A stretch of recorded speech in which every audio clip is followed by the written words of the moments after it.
Okay. I call this meeting to order at 7 p.m. on Thursday, January 7th, 2025. Because this is an organizational meeting of the board, I will preside temporarily until the board chair is elected. As you are able, please stand for the Pledge of Allegiance. I pledge allegiance to the flag of the United States of America and to the republic for which it stands, one nation, under God, indivisible, with liberty and justice for all. Thank you, everyone, for being here tonight. Do I have a motion to adopt the agenda? Motion is made. Second. Second is made. Any discussion? Ms. Osborne, will you call the roll? Ms. Bond? Yes. Ms. Franklin? Yes. Dr. Gitchery? Yes. Ms. Parton? Yes. Ms. Brazil? Yes. Dr. Roundtree? Yes. Mr. Hudson? Yes. 7 in favor. All right, motion carries. Our next order of business is the election of the board chair. Anyone on the board may nominate another board member. A nomination does not require a second. Once nominations are complete, we will vote on each nominee in the order of their nomination. Do I have a nomination for the chair of the Montgomery County School Board? Dr. Bregan, I nominate Linwood Hudson. We have a nomination for Linwood Hudson. Any other nominations?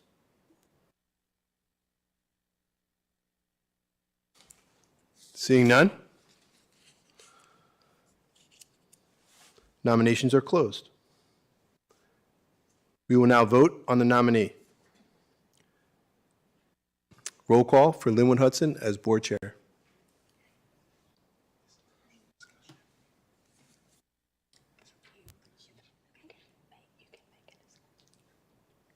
Ms. Bond? Yes. Ms. Franklin? No. Dr. Gitchery? No. Ms. Parton? Yes. Purcell? Yes. Dr. Roundtree?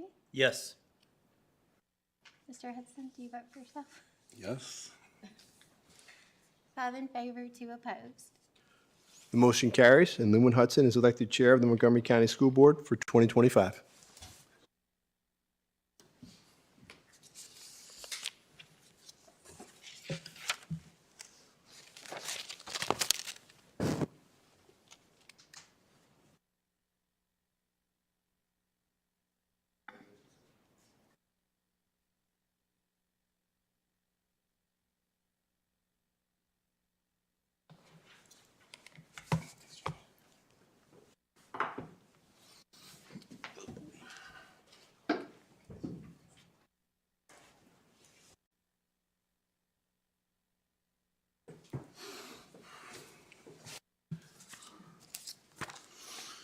All right.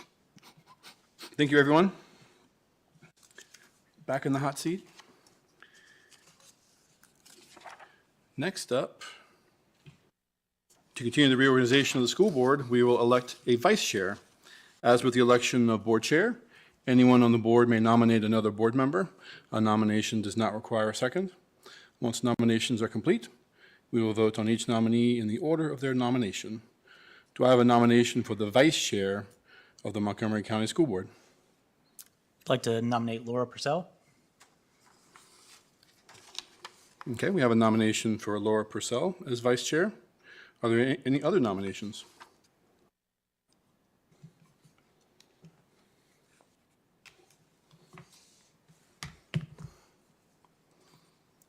Okay. Seeing no one, nominations are closed. We will now vote on the nominees. Our nominee was Laura Purcell. Is there any discussion regarding this nomination? Chair Hudson, I'd just like to make some comments. Until you've been a chair or vice chair, you really don't realize the work that goes into it. And, last year being vice chair, and that is really nothing compared to what chair does. And it was a lot, just going to the meetings and going to the joint meetings. And even though I enjoyed them all, it was a lot, especially when you're working full-time and trying to manage your home life as well. So I definitely applaud you being willing to do it again. None of us are perfect. None of us do this job perfect. I thought I wanted it last year, and after I got into Vice and saw what you had to do, he can tell you I was just absolutely like, oh my gosh, I'm so sorry. Thank you for doing it. I don't want any of it. It's a lot of thankless hours and a lot of work, and I appreciate you being willing to do it. And however the vote goes next, whoever gets vice chair, I appreciate what they're willing to do too, because it's not easy. Can I just add? I appreciate you, Linwood, offering to remain as chair. As you know, we talked about, you and I talked about leadership. Last year, one of the discussions we had was about the practice of having broad representation in leadership. And I think that that's a good practice. I don't think it's a hard and fast rule, but should be taken into consideration. And I wasn't really asked for my opinion about that, and so that's one of the reasons why I voted the way that I did. But I do appreciate and support you as chair. And so in terms of vice chair, usually it's the practice of board members to reach out to other board members when they want to run for leadership. I know, Laura, we had a very brief conversation before there was the agreement between you and Linwood. So I kind of expected, especially after Linwood urged you to reach out to me with a phone call, that never happened. And I think it's important, if you're in leadership, to be able to pick up the phone, even with people you might not like or agree with on policy or politics. I think it's just a good practice. And so for that reason, I'll be voting no, unfortunately.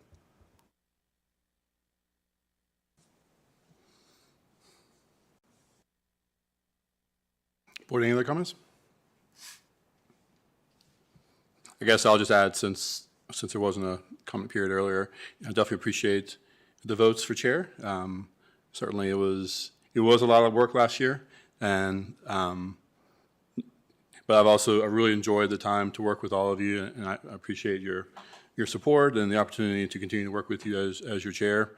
Certainly, in terms of a vice chair vote, I think it's important for us to build leadership across the board, particularly for those who are just coming onto the board, so they can carry that leadership mantle into the future years. So I'm definitely proud of Laura for being nominated. We'll see if she accepts it, but I think she'll do a great job as vice chair, and hopefully build upon that in the future and in other leadership positions. All right, if there's no other discussion, Ms. Osborne, please call the roll. Ms. Bond? Yes. Ms. Franklin? Yes. Dr. Gitchery? No? Ms. Martin? Yes. Ms. Purcell? Yes. Dr. Roundtree? Yes. Mr. Hudson? Yes. 6 in favor, 1 opposed. Motion carries. All right. Next up is the appointment of clerk. Do I have a motion to appoint Tosh Osborne as clerk of the board? So moved. Second. Dr. Guthrie and Ms. Bond, any discussion?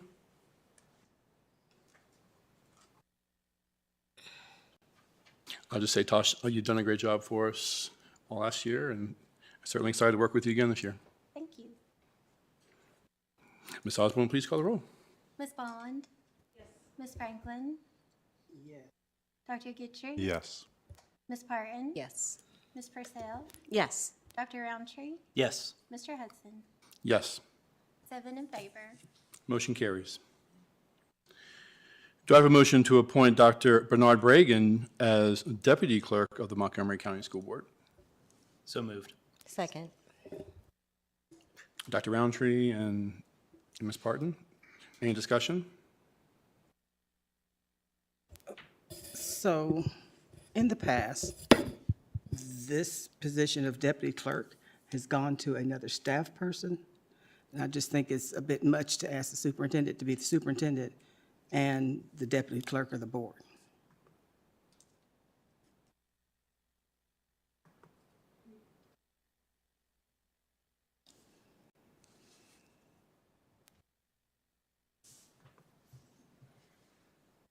Okay. Any other discussion? Can I ask a question of Penny? Who normally fills that position when it's a staff member? It's usually another person who works with clerical within the district who fills that position. I see.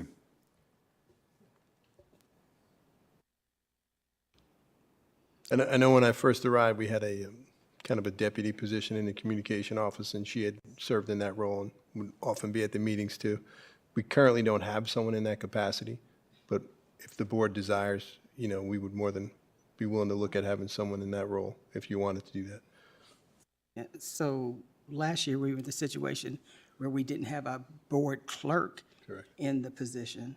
And we ended up putting you into either clerk or deputy clerk, one of the positions, then had to go back and redo that. I just feel there should be another person who is the deputy clerk, not the superintendent.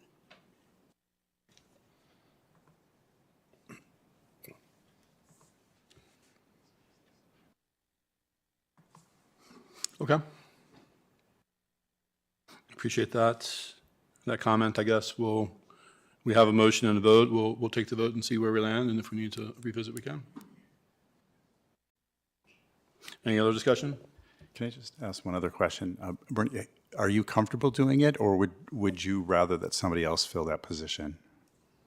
Totally fine doing it on an as-needed basis, right? I don't anticipate doing it regularly, but when Ms. Osborne is out for whatever reason, I feel I'm definitely capable to do that. Okay. Ms. Osborne, please call the roll. Ms. Bond, Yes. Ms. Franklin, No. Dr. Gitchery, Yes. Ms. Parton, Yes. Ms. Purcell, Yes. Dr. Roundtree, Yes. Mr. Hudson. Yes. 6 in favor, 1 opposed. Motion carries. Okay, next up, I need a motion to adopt a resolution affirming our officers as Linwood Hudson for board chair, Laura Purcell for vice chair, Tosh Osborne as clerk, and Dr. Bernard Bragan as deputy clerk. So moved. Second. Dr. Roundtree and Ms. Bond. Any discussion?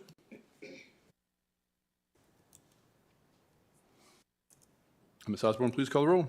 Ms. Bond, Yes. Ms. Franklin, No. Dr. Gitchery, Yes. Ms. Parton, Yes. Ms. Purcell, Yes. Dr. Roundtree, Yes. Mr. Hudson. Yes. 6 in favor, 1 opposed. Motion carries. All right, next up are our board committee appointments. Historically, the board chair has made appointments or sought volunteers for other committees and boards. This year's committee appointments include 2 members for liaison to the Board of Supervisors, 1 VSBA voting delegate, 1 VSBA alternate, 1 liaison to the Southwest Virginia Governor's School STEM, 1 liaison to the Southwest Virginia Governor's School Arts and Humanities, up to 2 liaisons for the Educational Foundation, 1 liaison to the town of Blacksburg, and 1 liaison to the town of Christiansburg. Do I have any volunteers or nominations for any of these appointments? I'll volunteer to stay on the liaison for the town of Christiansburg, unless someone else wants it, but anybody's not going to be good. Nobody wants it. So I would like to also add that I would be comfortable continuing my serving on the committee for the liaison for the town of Christiansburg, as well as the VSBA voting delegate, if no one else would be deemed interested in either one of those positions.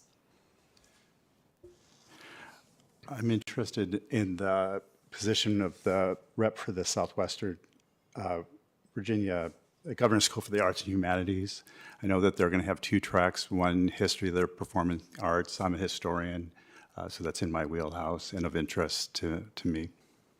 And I'm also, I would be happy to continue on as either the rep or co-rep to the town of Blacksburg, if it's the will of the board.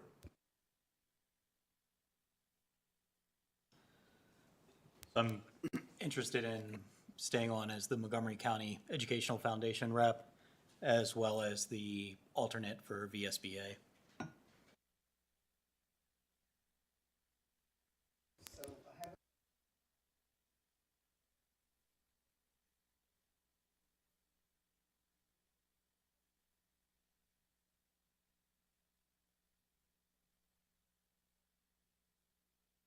it's inappropriate for us to vote to have this as one of our committees when the board hasn't voted to say we're going to be a part of that yet.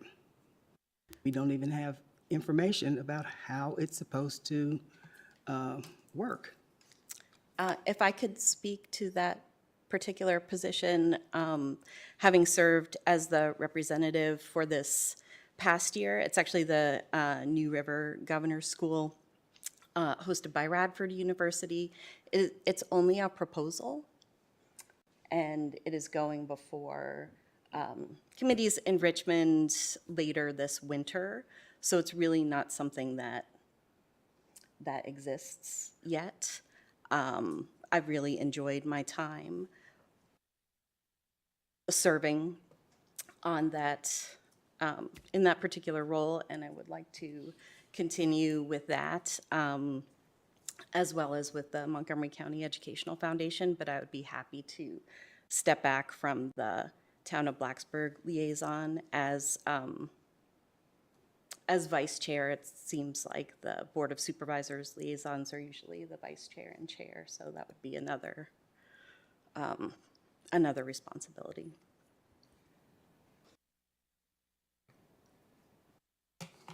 So I'm still in opposition of having that position when we have not even voted to participate with that. It was just announced to us that you were going to be the liaison to that development, and the board didn't have any knowledge of that. So it's inappropriate for that to be listed as a committee unless there's some discussion with the board so we know what's going on with that.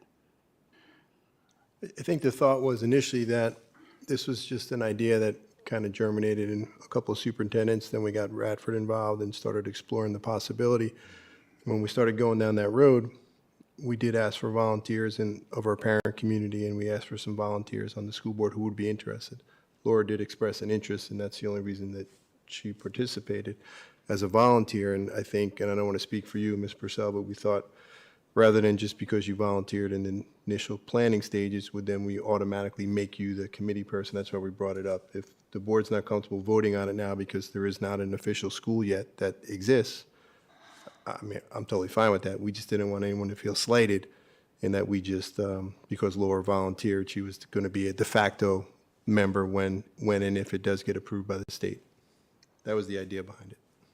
So when the first governor's school was being conceived, it came before the board so that the board could decide whether we wanted to be a part of that, even through the development of it. With this, we had no idea what was going on until it was announced that Ms. Purcell was going to be participating with it.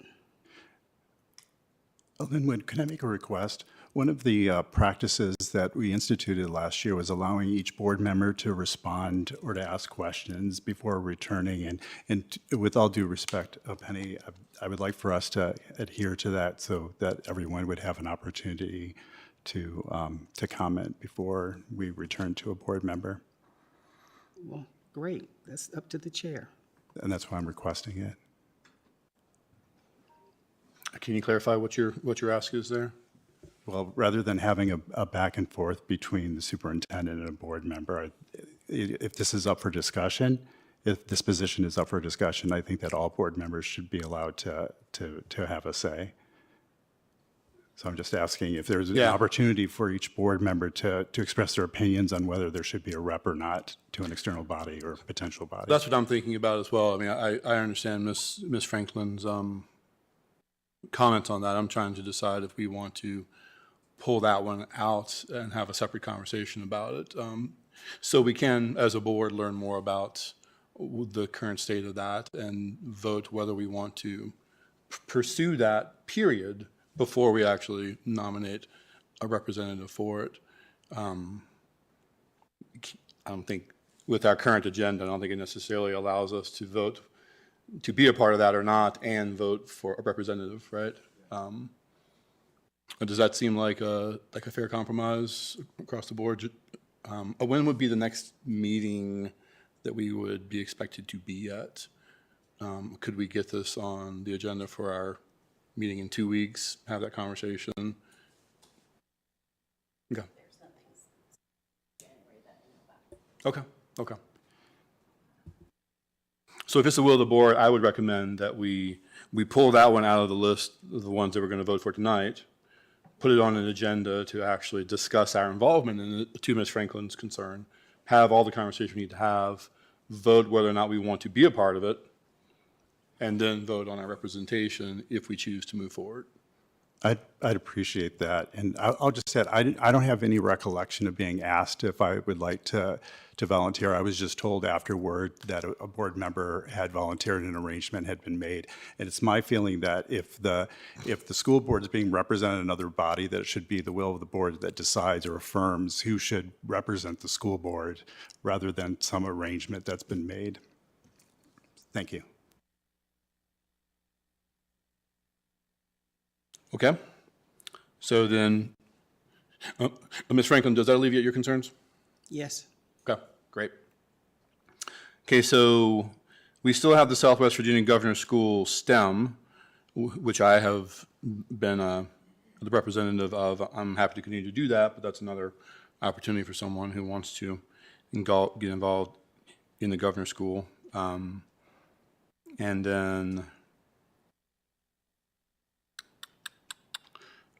up to 2 liaisons for the Educational Foundation as well, which Derek has volunteered for one, so. Did you do the other one as well?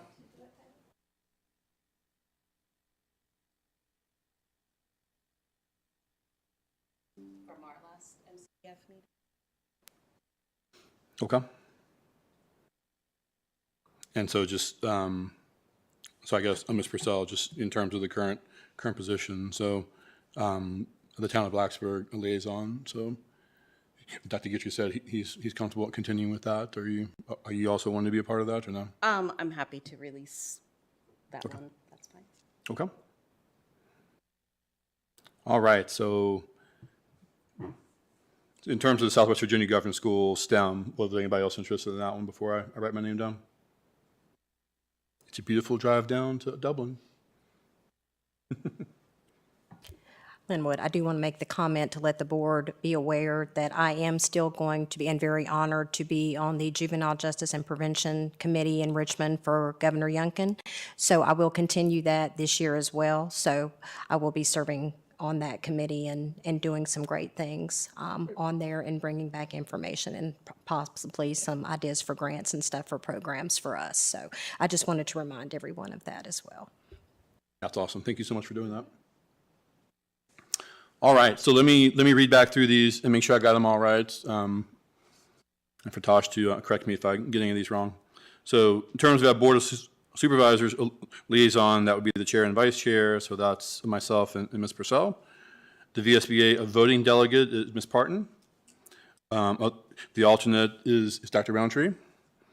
The Southwest Governor's School STEM is myself. We tabled the Arts and Humanities one. The MCEF is Dr. Roundtree and Ms. Purcell. The Town of Christiansburg liaison is still Ms. Bond and Ms. Parton sharing that responsibility. And the Town of Blacksburg liaison is Dr. Gitry. Yes. Does that all sound right? Mm-hmm. Okay. Do I have a motion to approve the committee appointments? So moved.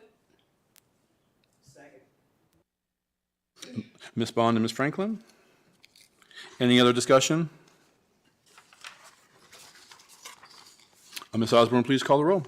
Ms. Bond? Yes. Ms. Franklin? Yes. Dr. Gitry? Yes. Ms. Parton? Yes. Ms. Purcell? Yes. Dr. Roundtree? Yes. Mr. Hudson? Yes. 7 in favor. Motion carries. As a part of the annual reorganization, I need a motion to approve the resolution appointing an agent and deputy agent and approving the attached resolution as presented, providing them with authorization to sign claims without the board chair or vice chair being present. So moved. Second. Dr. Roundtree and Ms. Bond, any discussion? Ms. Osborne, please call the roll. Ms. Bond? Yes. Ms. Franklin? No. Dr. Gitchery? Yes. Ms. Parton? Yes. Ms. Purcell? Yes. Roundtree? Yes. Mr. Hudson? Yes. 6 in favor, 1 opposed. Motion carries. Next up is the appointment of superintendent designees. Situations may occur when the division superintendent is out of the office at a time when his or her signature is needed. On such occasions, persons other than the superintendent may be authorized by the local school board to sign documents. Do I have a motion to appoint the assistant superintendent as the superintendent designee? So moved. Second. Dr. Roundtree and Ms. Parton. Any discussion? Ms. Osborne, please call the roll. Ms. Bond? Yes. Ms. Franklin? No.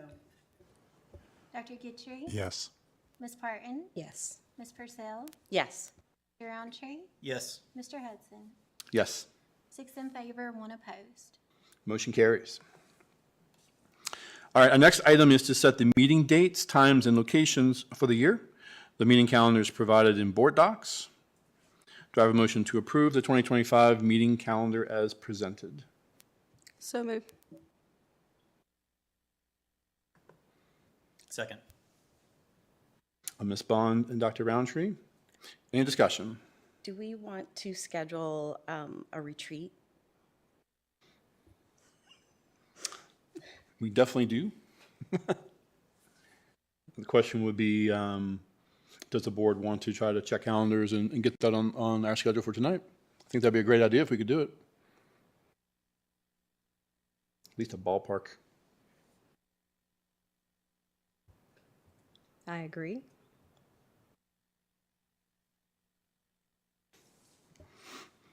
All right, so let's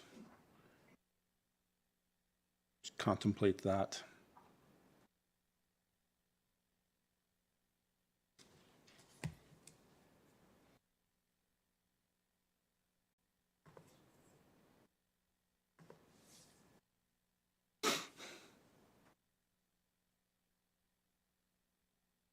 I'd like to avoid spring break if we could.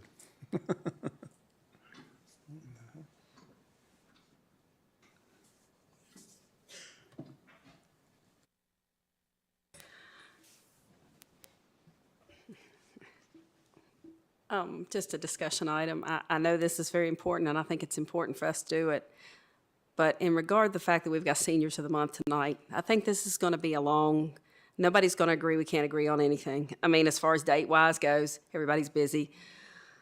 I appreciate we need to have some ideas, but we've got seniors and families waiting, and I think we need to move on and put that on another time, with all due respect.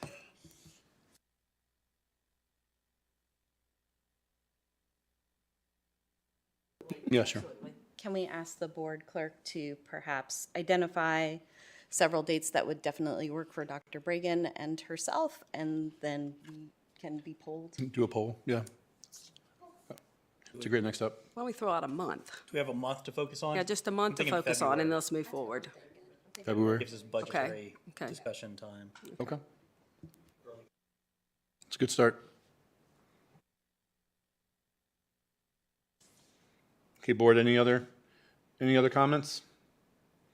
I'm having trouble getting anything to load on my laptop tonight, but I believe the schedule included our placeholder dates for our potential discipline hearings if we need them in the alternating weeks. If we need them, we use them. If we don't, then we don't.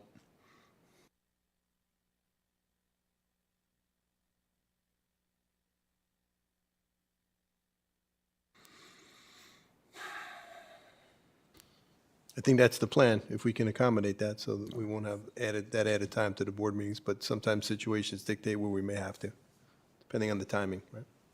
Right.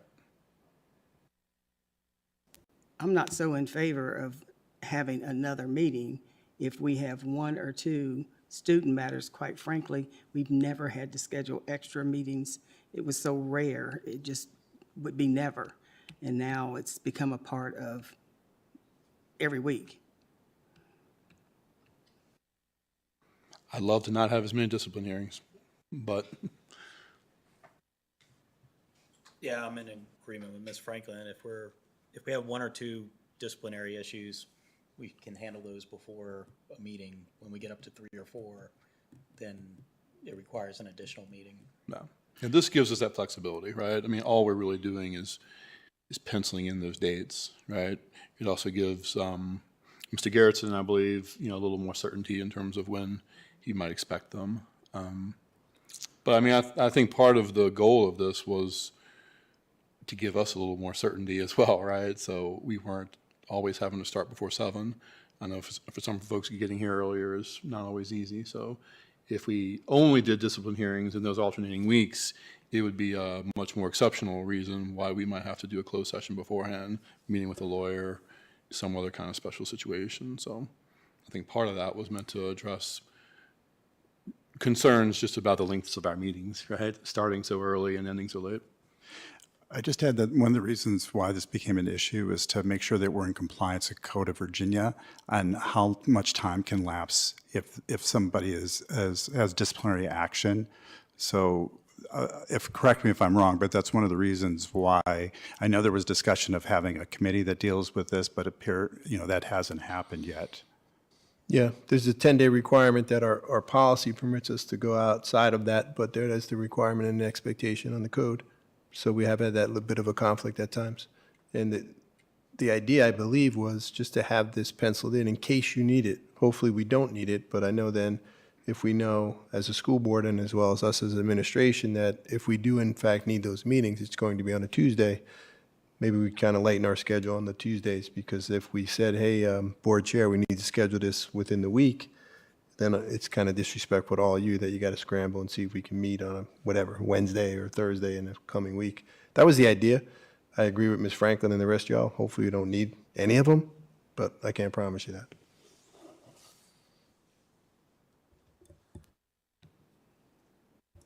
I guess one question that I have about this is that I believe according to our own rules as board members, if we were to miss 2 meetings or something like that, that requires like some disciplinary action. And the expectation that we would all be free most every Tuesday of the year is a lot. Yeah, I don't believe there's any kind of rules to that. I thought that there. There's no? nothing. Okay. But it's a state regulation, I believe, and you're allowed to participate in 2 meetings via video or some percentage of total meetings. So this increases our total meetings, and it is specific to scheduled meetings. So if it were not a scheduled meeting, then you could participate in it via video, and it wouldn't count against those 2 or that percentage. Right. But yeah, it's a good point. I mean, again, the intention was really just to be a placeholder, right? It's not a formal called meeting. We don't have to put it on the calendar if we don't want to, if that causes confusion, but, it was more of an internal, let's try to lighten our load on the nights when we know we're meeting and give a little more certainty to those who need to schedule discipline hearings, but. Well, and there's also the point that for a discipline hearing, there doesn't need to be a full board as well. We Right. just need to have a majority. That's right. Yeah. So, again, my concern is, well, let's not get everything together because we still can have it the next week instead of having things pulled together so that we can have it on a regular meeting night.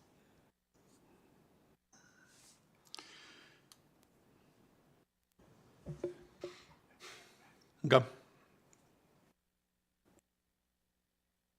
I believe we have a motion and a second, right? So if there isn't any other discussion, we'll vote and see where we are, and if we need to adjust, we can do that. Ms. Osborne, please call the roll. Ms. Bond?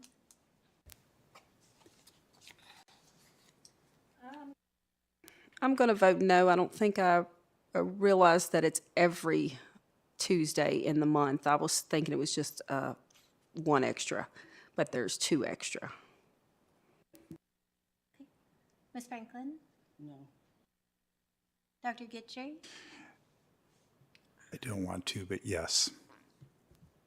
Ms. Martin? So Before I vote, I want to make sure that I'm clear, because this has been said as a meeting, scheduled meeting, but not really a scheduled meeting because it's penciled in. But if it's on the calendar, if we actually have it written on the calendar if needed, is that technically looked at as a set meeting if it states if needed? Because then none of what was being said would apply to that. My concern. Yeah, I don't, Other than what Ms. Franklin said, and I agree with her about trying to do those, but if our past is any indication of how our future's going to be, I see more of these instead of less, unfortunately. So it might not always be feasible to have those on board nights. So but I don't want it cutting into, seen as, well, if you call in, this is going to count. You can't call into a regular meeting because that's going to count against you. But if it's penciled in, if needed, is that seen as a scheduled meeting? I don't know. That's a good question.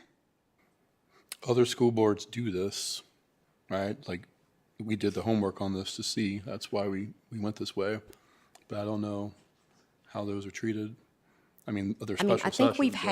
I think we've had like prospective stuff on our schedules before, and I don't think it's been an issue. We may not have had them like listed like this, but we've had like prospective retreats. And those dates might change, or we might have, a prospective hearing for our Board of Supervisors meetings that sometimes we meet them and sometimes we don't. So if it's going to be seen as that, I don't know what we're legally bound to as far as what our rights as a board member would be compared to what they're saying would be listed as a scheduled meeting. And I hate to be getting in the weeds on this, but there seems to be some questions about that, and would that count towards us being able to participate remotely if we wanted to in the future? could we take those if neededs off the calendar with the unwritten understanding from the school board? If we do indeed need an additional meeting for a hearing, it would be on a Tuesday, alternatively from the board meeting, if we needed it. So it kind of accomplishes the same thing, but maybe doesn't give us that requirement that it's considered a meeting or not. I don't know. I would agree with that, and I can rescind I don't think I had a second. I think I did the thing, so I agree. I guess I just want to be clear because we are mid-vote, so I want to make sure people know what they're voting for. Are you proposing that we remove them from the calendar, in which case we actually need to modify the calendar? Or are we just coloring them differently so that we know the difference? Because when I look at this calendar, it's all colored the same way, right? So there's not much of a differentiation. I was just trying to come to a middle ground. Yeah, I think if we remove them from the calendar with the understanding that if there's a need for an additional meeting, really for any reason, if it's a disciplinary hearing or something pops up that the board, that we would do it on one of those alternate Tuesdays so that we kind of in our mind have the idea that we're not going to schedule heavy on Tuesdays. Just a thought. Okay, well, so if that's what we want to do, then I think we need to vote this calendar down, because that's not what this calendar says. And then we'll vote on that change. Is that, everybody in agreement with that? I mean, I think you can end the motion now. if you want, but Yeah, right. let's vote it down. And then Yeah, we are already re-vote it. mid-vote at this point, Yep. so, okay. All right, so I don't even know who the last one was voting. It was on Dana. Okay. I asked the question. Yeah, you did. Yeah. So you want to vote, So just so there's no animosity with people not knowing what they can and can't do, I will vote against the calendar with it having removed and having us have that in the back of our mind that we will have those meetings on those days. go. Ms. Purcell? No? I think we're voting no? Dr. Roundtree? No. Mr. Hudson? No. 1 in favor, 6 opposed. Okay. So do I have a motion to approve an amended calendar which treats those alternative Tuesdays as placeholders, but they're not officially on the calendar. They're there if we need them. We would anticipate So the moved. administration, yeah, all that. Second. Okay, any other discussion? I agree with this, because it's just, pretty soon we'll have more days on there that we're gonna hold these for this and hold these for that instead of taking care of business the way we should. But as an alternative at this point, I'll go along with it.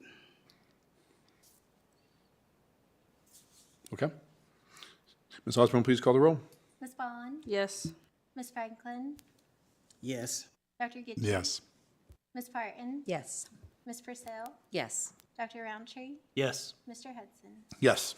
7 in favor. Motion carries.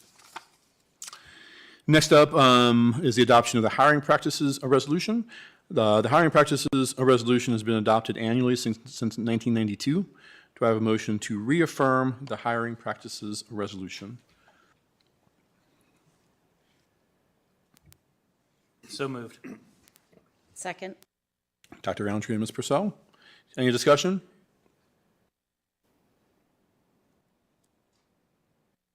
Okay, great. Ms. Osborne, please call the roll. Ms. Bond? Yes. Ms. Franklin? Should be as far as our hiring, so I'm saying no. Dr. Gidget? Yes.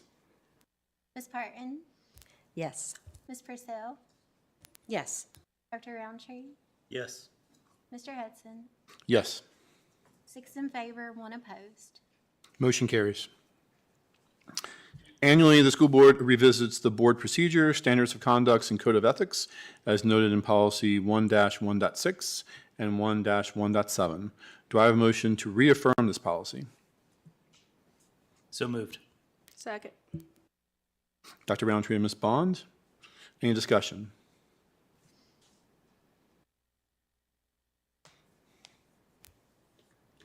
Okay, Ms. Osborne, please call the roll. Ms. Bond? Yes. Ms. Franklin? Yes. Dr. Gidget? Yes. Ms. Parton? Yes. Ms. Purcell? Yes. Roundtree? Yes. Mr. Hudson? Yes. 7 in favor. Motion carries. Next up, the norms and protocols were adopted in January 2021. They were revised and approved again in March of 2024. Do I have a motion to reaffirm the school board norms and protocols? So moved. Second. Ms. Bond and Ms. Parton? Any discussion? I'm going to quickly make a comment. I think if we just go over individually on our own time, the governance norms and protocols, our meetings won't go near as long, and we won't have near as many issues, because it is all, we worked hard to lay all of this out. And it explains how we need to conduct ourselves in our meetings and what we need to expect. It's all right here. So we need to revert back to that, go over it, and refresh our memory of what we as a board, or maybe not the new board members, well, I guess, yeah, in 24 you were here when you, and we accepted all of this. So we need to go back and just recall what we did.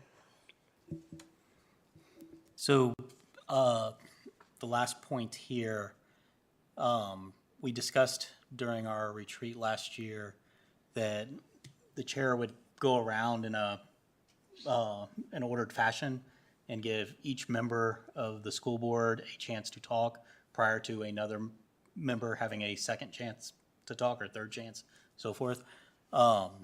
Many times we don't adhere to that as well as I believe we should, and discussions will occur back and forth across the dais. I think we should take a more direct approach to passing that stick around, and letting each person have a say before we take another say. I'd like to, oh, sorry. I was just going to say, as board chair, I need to do a better job of enforcing that as well. So. And of breaking this chair. Yeah, how about that? Dr. Guthrie? I agree with that. I would appreciate it as a board member if we were to do that, because I think that that would cut down on your concern about how long the meetings are going, because oftentimes it ping pongs back and forth between a couple of board members. And so I would urge us to take that approach of just allowing every board member to speak before going to a second round. Okay. Any other discussion? Okay. Ms. Osborne, please call the roll. Ms. Bond? Yes. Ms. Franklin? Yes. Dr. Guthrie? Yes. Ms. Parton? Yes. Ms. Purcell? Yes. Roundtree? Yes. Mr. Hudson? Yes. 7 in favor. Motion carries. Next up, do I have a motion to reaffirm the school division's statement of inclusivity? So moved. Second. Dr. Roundtree and Ms. Purcell, any discussion? Yeah, so I'd like to reaffirm my commitment to our community and to ensure that students and employees of MCPS are protected from discrimination and harassment on the basis of race, color, gender, sex, religion, national origin, sexual orientation, political affiliation, pregnancy, childbirth, medical condition, age, marital status, disability, or status as a special disabled veteran. While much of our students' day is within the walls of our schools, discrimination and harassment often occur outside of those walls. But this bleeds into our schools, generating an environment lacking inclusivity. To the best of my ability and MCPS's ability, I vow to minimize the effect of both internal and external activities that have have on discrimination against and harassing our students and staff at MCPS. Thanks. Thanks for that. Any other discussion? Dr. Guthrie. So thank you for that statement. I have a question about the categories that are included as protected classes. And there's, as I compared this to 512, one of the differences that I noticed is that our policy includes gender identity as a protected class, but this one doesn't. And so I would like to see parallel language used in our policy, because I think it's important to protect all protected classes in our community as school board members, and I'd like that reflected in our statement on inclusivity. So I don't know if the board should make that amendment now, or how the board would like to handle that, but I'd like there to be consistency on language. I think one way we could handle that would be if you wanted to ask Dr. Roundtree and Ms. Purcell if they considered that as a part of their vote, to amend their vote to include that in the statement. I move to include gender identity in the statement of inclusivity. Second. Friendly amendment. Okay, great. Thank you for that. Any other discussion? So there is gender that is in here. And I feel like that's a blanket. The same with some of the other things as far as disabilities. We don't list all of them, so why do we feel like we have to start?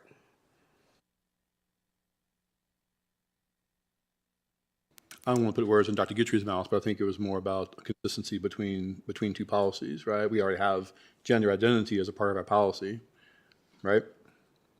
Yeah, there was a change that was made. It used to be just gender, then gender identity was added, and that's reflected only in part of our policy. You want to have consistency across policy. So I'm not suggesting some novel addition to any policy. It's just I'm looking for consistency in our policies. So there's a difference between gender and gender identity. Yeah. Well, you want to have your statements by the board, the collective will of the board, be reflective and you want it to be coherent with policy to send a clear message. And so if it's identified that there's an inconsistency between your public statements and your policy as a school board, you should, in my opinion, you should make every effort to ensure that there's not discrepancy, so there's a clear message from the board.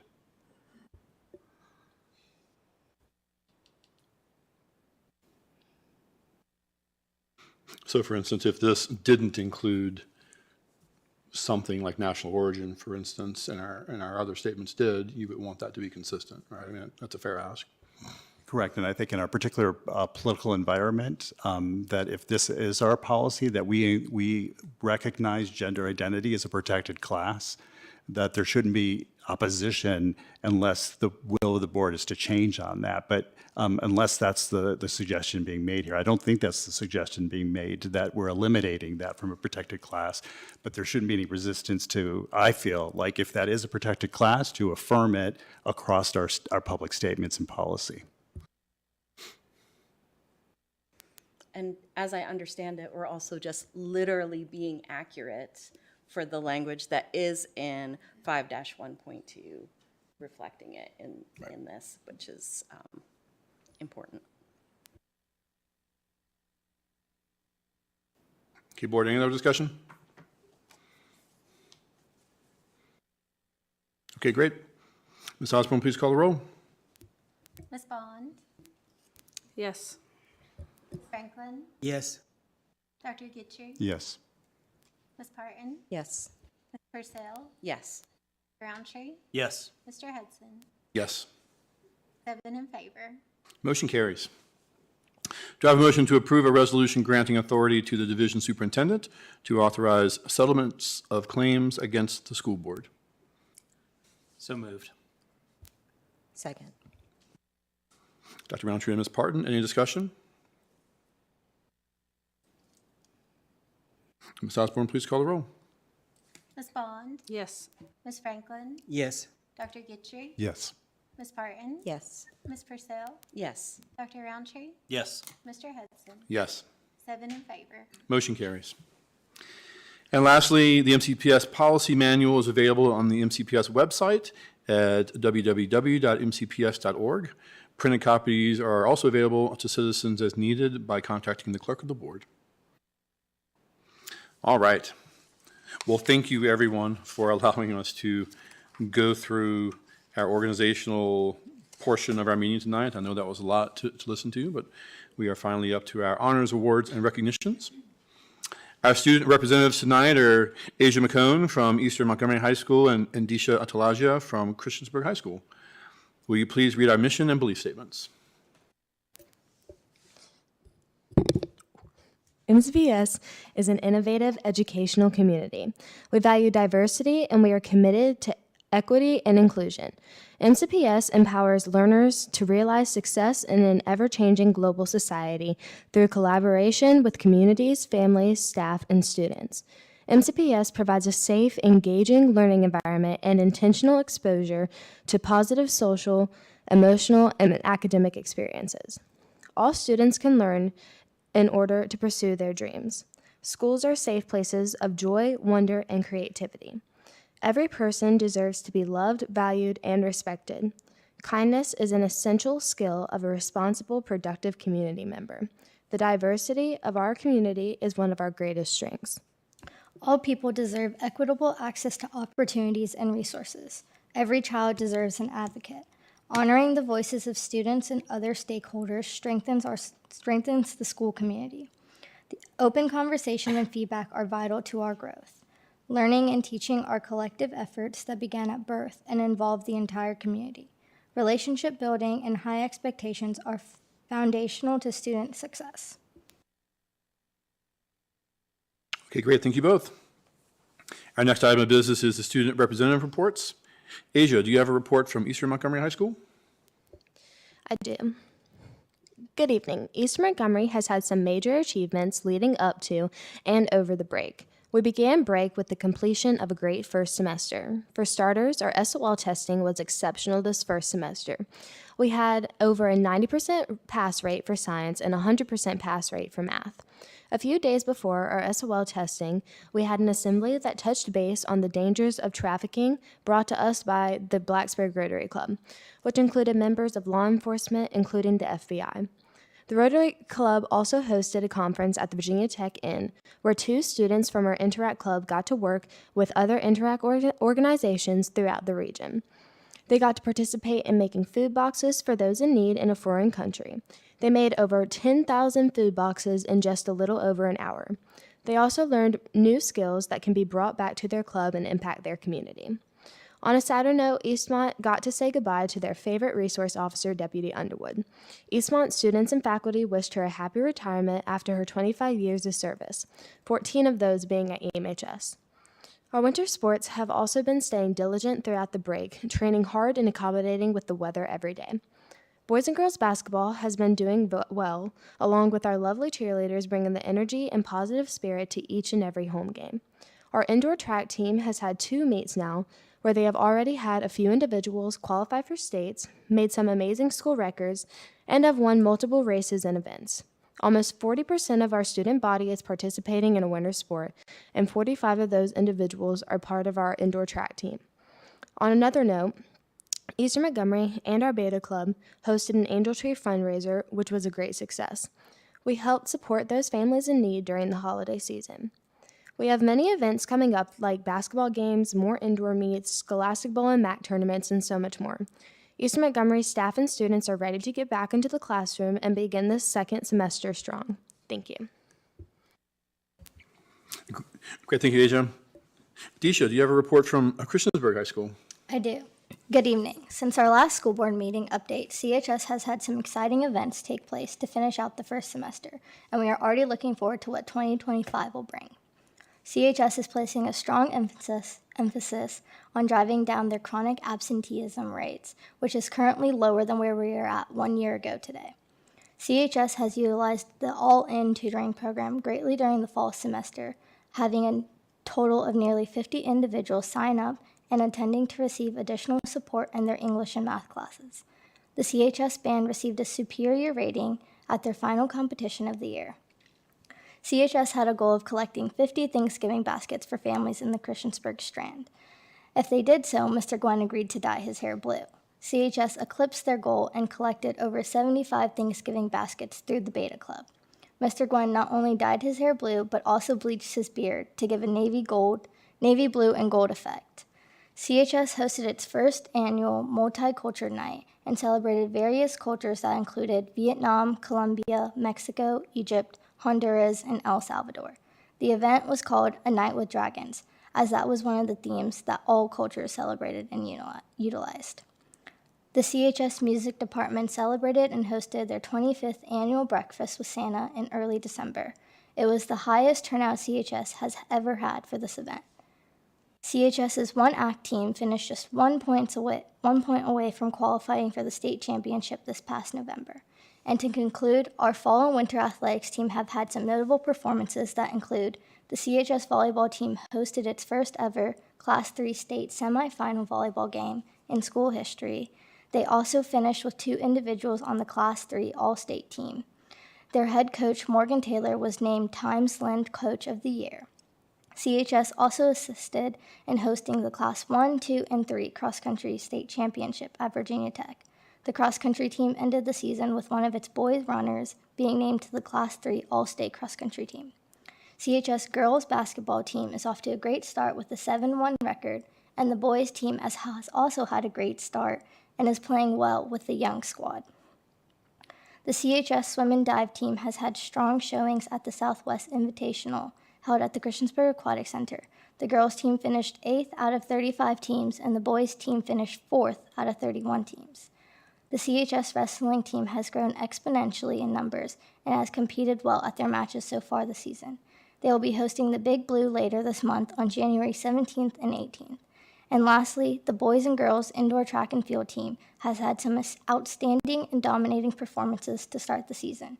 2 school records have already been broken, and several athletes are ranked in the top 10 in class for their event. Great, thank you, Disha. All right, next up are our seniors of the month. Dr. Barbara Wickham, our Assistant Superintendent of Curriculum and Instruction, will start our presentation for Seniors of the Month. Good evening, school board members, Chair Hudson and Dr. Bragan. At this time, we are proud to celebrate the extraordinary achievements of an outstanding senior from each of our high schools. These students exemplify leadership, resilience, and dedication throughout their academic journey. Their profiles displayed here and in our central office lobby highlight their unique talents and aspirations. You will also hear quotes from the teachers and administrators who nominated them for this recognition. These exceptional students reflect the best of our schools and the support of their families and educators. Each school administrator will come forward to present in the following order: David Hurd, principal of Auburn High School; Chris Stewart, principal at Blacksburg High School; and Shane Gwynn, principal at Christiansburg High School. Our senior from Eastmont could not attend this evening and will be recognized at our February meeting. Mr. Hurd.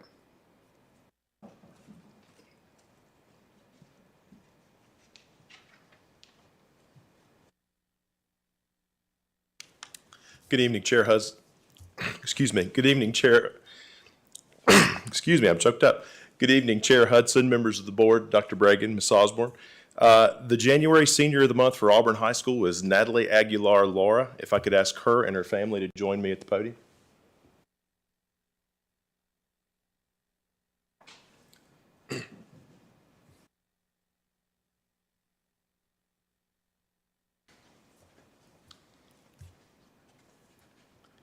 Natalie has been a model student during her time at Auburn High School and not just limited to grades, but she's participated in many activities, making her a well-rounded contributor to our school community. Natalie has been named All-District Choir. She's been a member of the Math MAC team and a leader of the Equity Club. She's done all of this while being an honor roll student throughout her time at AHS. One of Natalie's teachers said of her, "Natalie is an exceptional student in every way. She's hardworking, responsible, engaged, and always willing to help. She is kind and considerate of her peers and is an absolute joy to have in class. I've loved watching Natalie grow and blossom into a more confident and determined person, and I can't wait to see what she has in store for us in the future." Upon graduation, Natalie plans to attend Radford University, where I'm sure she will continue to represent MCPS and Auburn High School well at that institution. Congratulations, Natalie.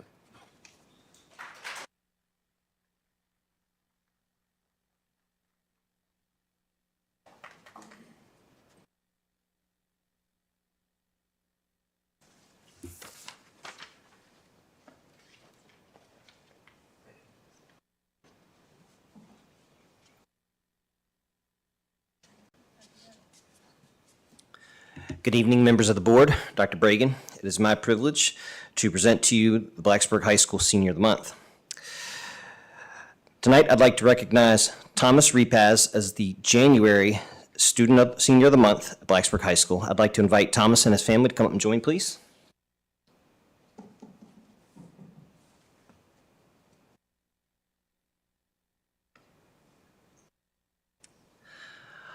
I'd like to read a brief statement from one of the staff members at Blacksburg High School.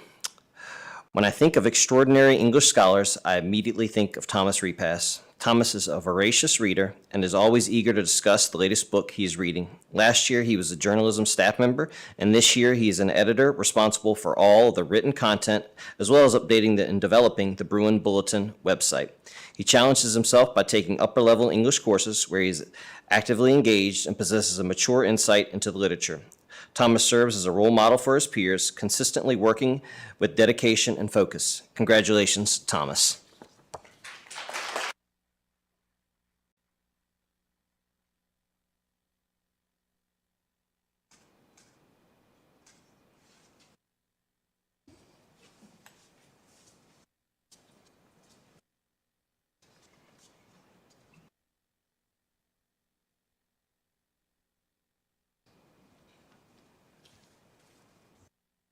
Good evening, members of the board, Dr. Bragan, and student representatives. It is my pleasure to introduce our December Senior of the Month for Christiansburg High School as Miss Gracie Connor. Gracie, could you come up with your family, please? Sorry, we're doing two seniors tonight because ours couldn't be here in December.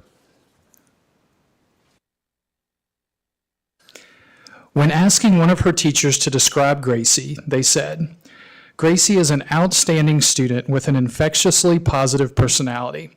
She is the most conscientious student athlete I've ever coached and serves as an extension of our coaching staff for the team.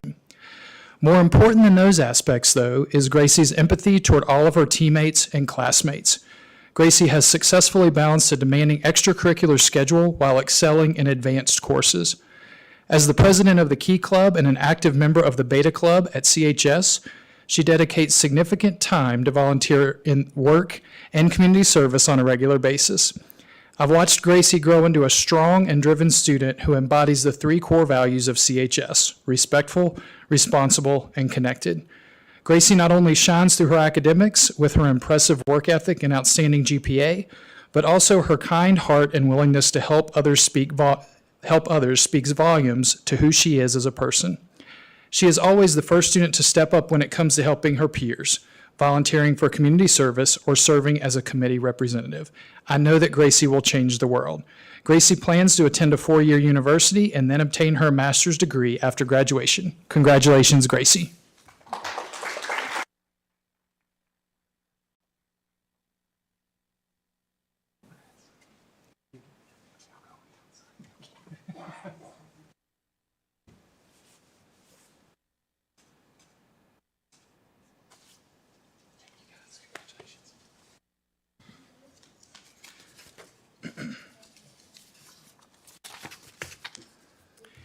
It is now my pleasure to introduce the January Senior of the Month for Christiansburg High School is Vo Bo Han Pham. I would like to ask for Han and her family to come forward at this time, please.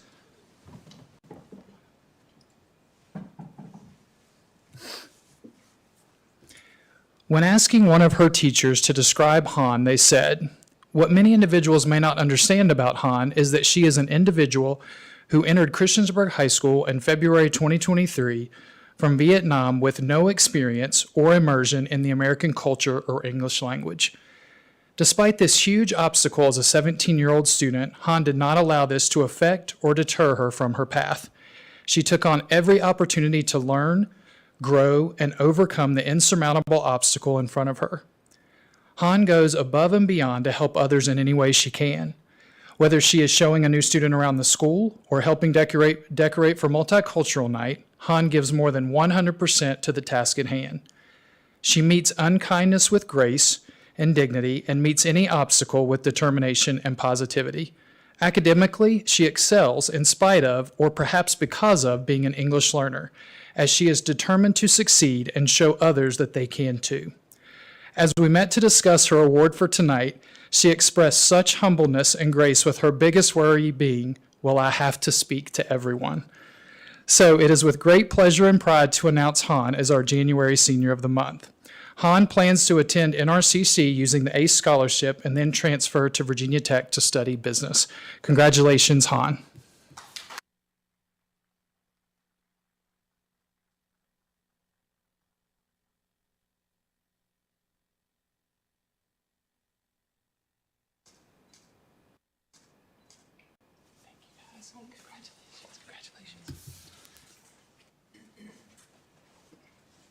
Great, congrats, everybody. We were going to do a Gilbert Linkus Elementary School a recognition tonight, but in order to have all those team members present, this recognition has been postponed to the January 21st school board meeting. So next up, we're going to do a quick break to go recognize the honorees tonight of the Seniors of the Month. So if the board's willing to do that, we'll take a quick little break and hop down. Yeah, sure. Yeah, the little handshake line in the front there.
You're so busy.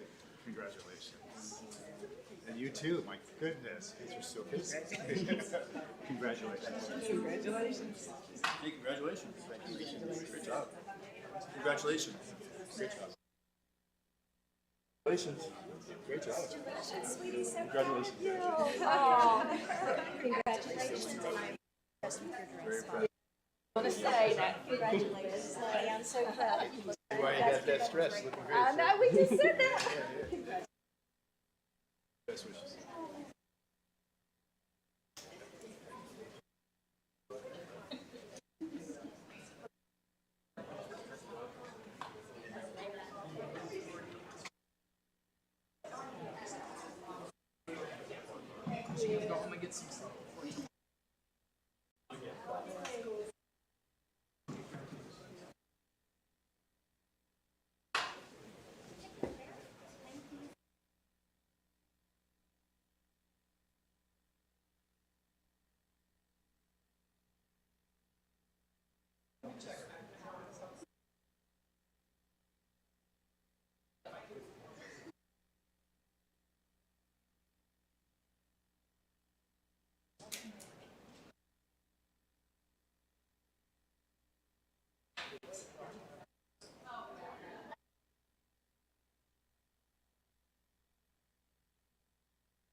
Go ahead and start reading the preamble here while we wait for Ms. Bond. Our next agenda item is public address. We welcome the opportunity to hear from students, parents, employees, and community members about education matters in this community. As a reminder, the board sets aside 30 minutes to start our public address. We have the option to extend in 30-minute increments, which Ms. Osborne will remind us of. If there are additional speakers after 90 minutes, the board will continue with their business meeting and hold one additional 30-minute session at the end of the business meeting. The clock continues through applause and disruptions. The more disruptions there are, the fewer speakers who get to address the board. I'll call each speaker up by name in the order that they signed up. Each speaker will have 3 minutes to address the board. The board does not respond to speakers during public address. Screens will show when the speaker has 30 seconds remaining and when the time is up. Please state your name and the area of the county you live in.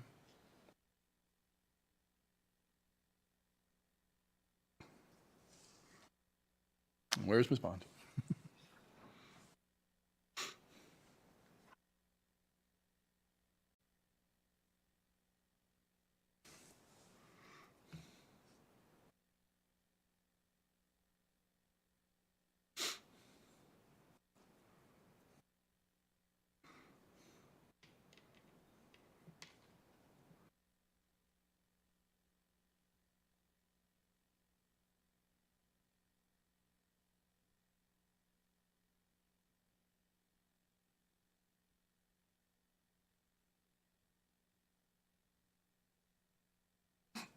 Shall I go ahead? Okay. All right.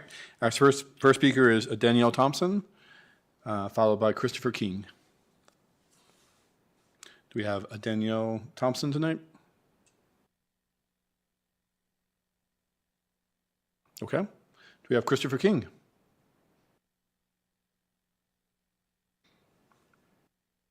All right. So I read all that. It's cool. All right. You were the smart one. You knew that nobody was here to actually speak tonight. All right. With that being said, public address is closed. If no one wishes to move an item out of consent, we will consider these items approved.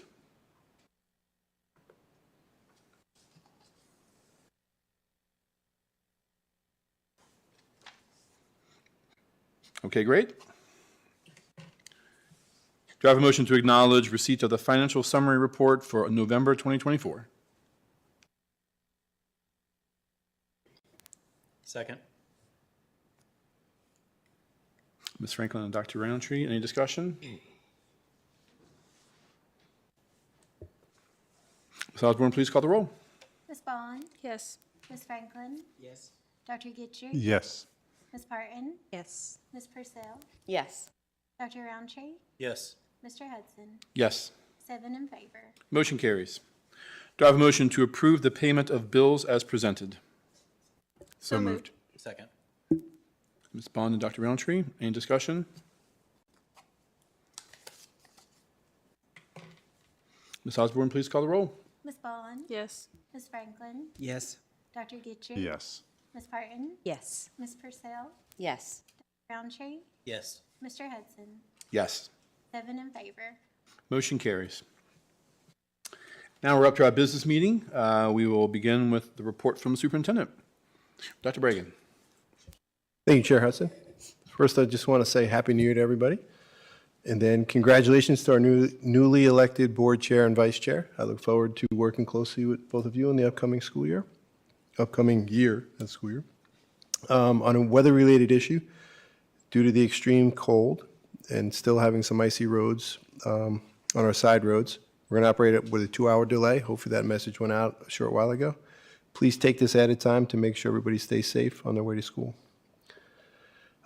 In that same vein, I want to compliment our Director of Facilities and our maintenance grounds and custodial staff for all the work they did over the last several days during some pretty extenuating circumstances to make our schools safe for students and staff to return tomorrow. I visited almost every school yesterday, driving around the county, and our teams were doing a great job in some bad weather. It was cold. Some of our staff members didn't have gloves. I can't relate to that as someone whose fingers freeze pretty quickly, but they did a great job in the bad weather, clearing up the ice, clearing up the walkways, paving the driveways, and the parking lots and getting everything ready. So kudos to them. It was a job well done, and as superintendent, I wanted to personally thank them. And then lastly, for me, is we just look forward to this finally starting the second semester and hopefully warmer weather in the not-too-distant future. Thank you, sir. Okay, thank you, Dr. Bragan. Next up, the administration will present a revised version of the MCPS hate speech policy for review. Policy will be brought back for approval at the next board meeting. Okay, the policy presented there reflects, and the board members were in the closed session meeting we had with our board attorney going over some of the concerns and the legal issues they had with our first iteration. So I took notes on that and the feedback that all of you had and that the board attorneys at that Zoom call had, and put that into this policy here with some of the feedback we got from our staff members as well. And this is the final product that we got from that for all of you to review. And as Chair Hudson said, it's a first read. So I'll be more than willing to take any comments or questions, concerns. We'll go around on this one. Does anybody want to start?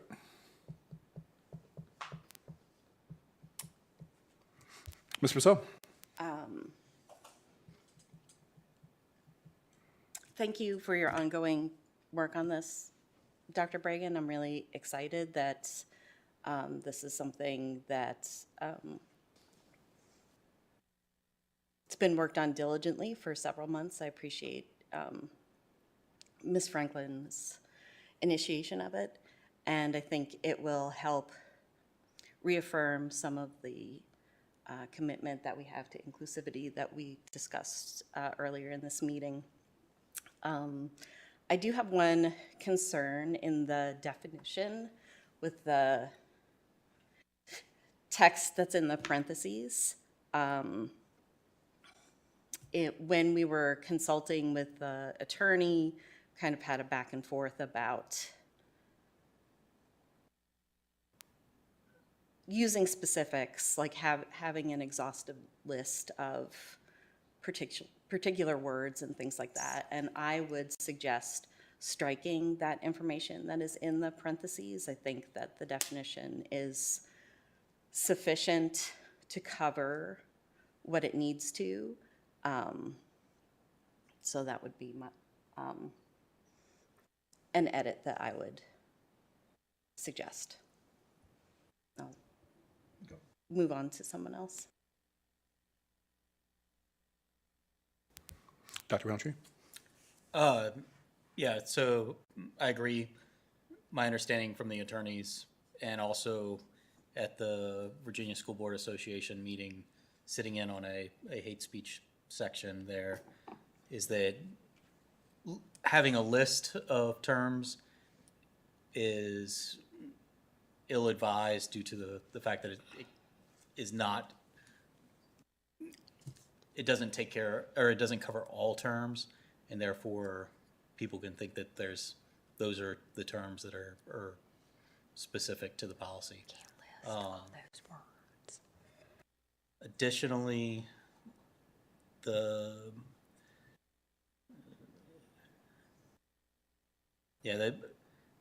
it may be useful to include disparages against groups in that paragraph. Not necessarily just threatens, abuses, bullies, but also derogatory statements that are disparaging towards a specific group.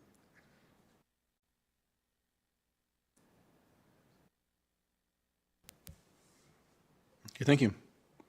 Ms. Franklin? So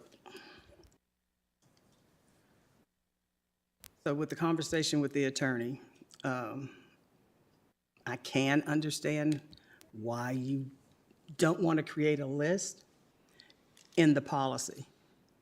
But during education that we do around hate speech, folks need to know exactly what we're talking about. Because if not, it'll continue. Because that first example, that first offense will be, well, I didn't know. Well, we can't have that first offense being I didn't know.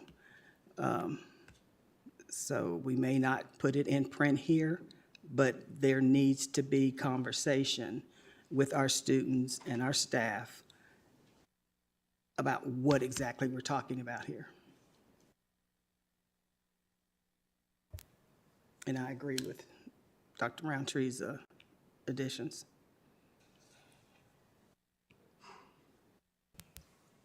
Okay, thank you, Ms. Franklin. Well, Dr. Guthrie. I also want to thank the administration for the work on this. So we got the initial hate speech policy, and there was some conversation of whether it was robust enough. And at that time, I had provided some suggestions on how to improve it, and then pretty quickly, it then went to the board attorney and got watered down even more. And so I'll be honest, I'm ambivalent. I certainly support the sentiment. I do wish that maybe some of my suggestions, I saw them reflected, but the path that this took basically constricted it down to what the board attorney found acceptable or recommended. And so I'm unfortunately, I feel ambivalent about the policy as it stands right now.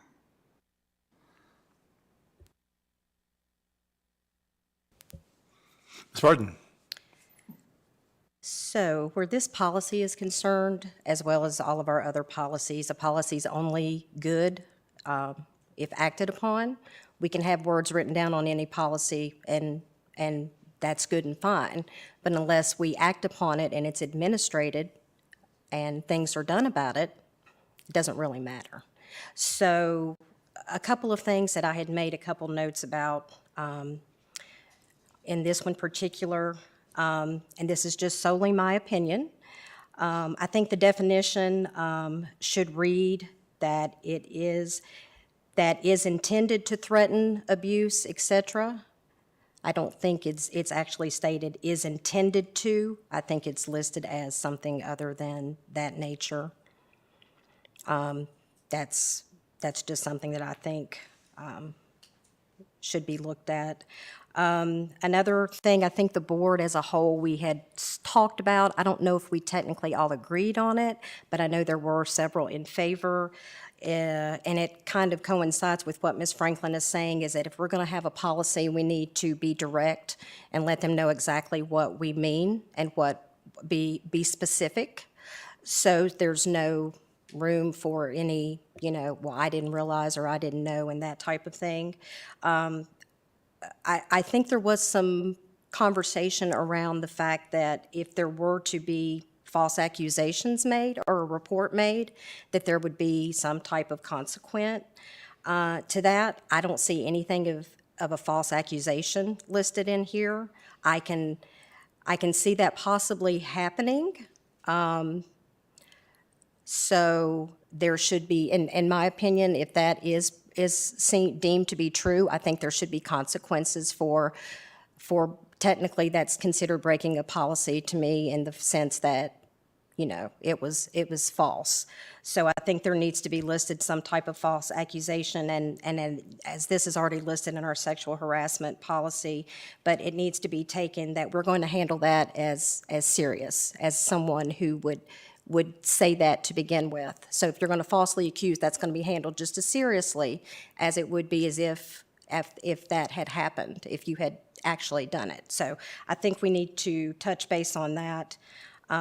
And I think the word severe maybe needs to be a little bit more defined because severe to some people, somebody else might not agree with that, and it doesn't really clarify in there what severe needs to mean. So I think anything that results in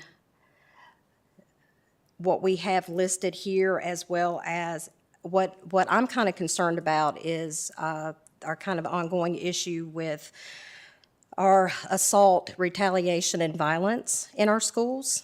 And that could clearly tie into being a part of what we have listed in the hate speech. We could have something, if it does tend to escalate to possibly a physical nature, I feel like we should have something listed about some type of other additional disciplinary action, like maybe out-of-school suspension maybe or something. Because at that point, you have gone above and beyond just verbal abuse.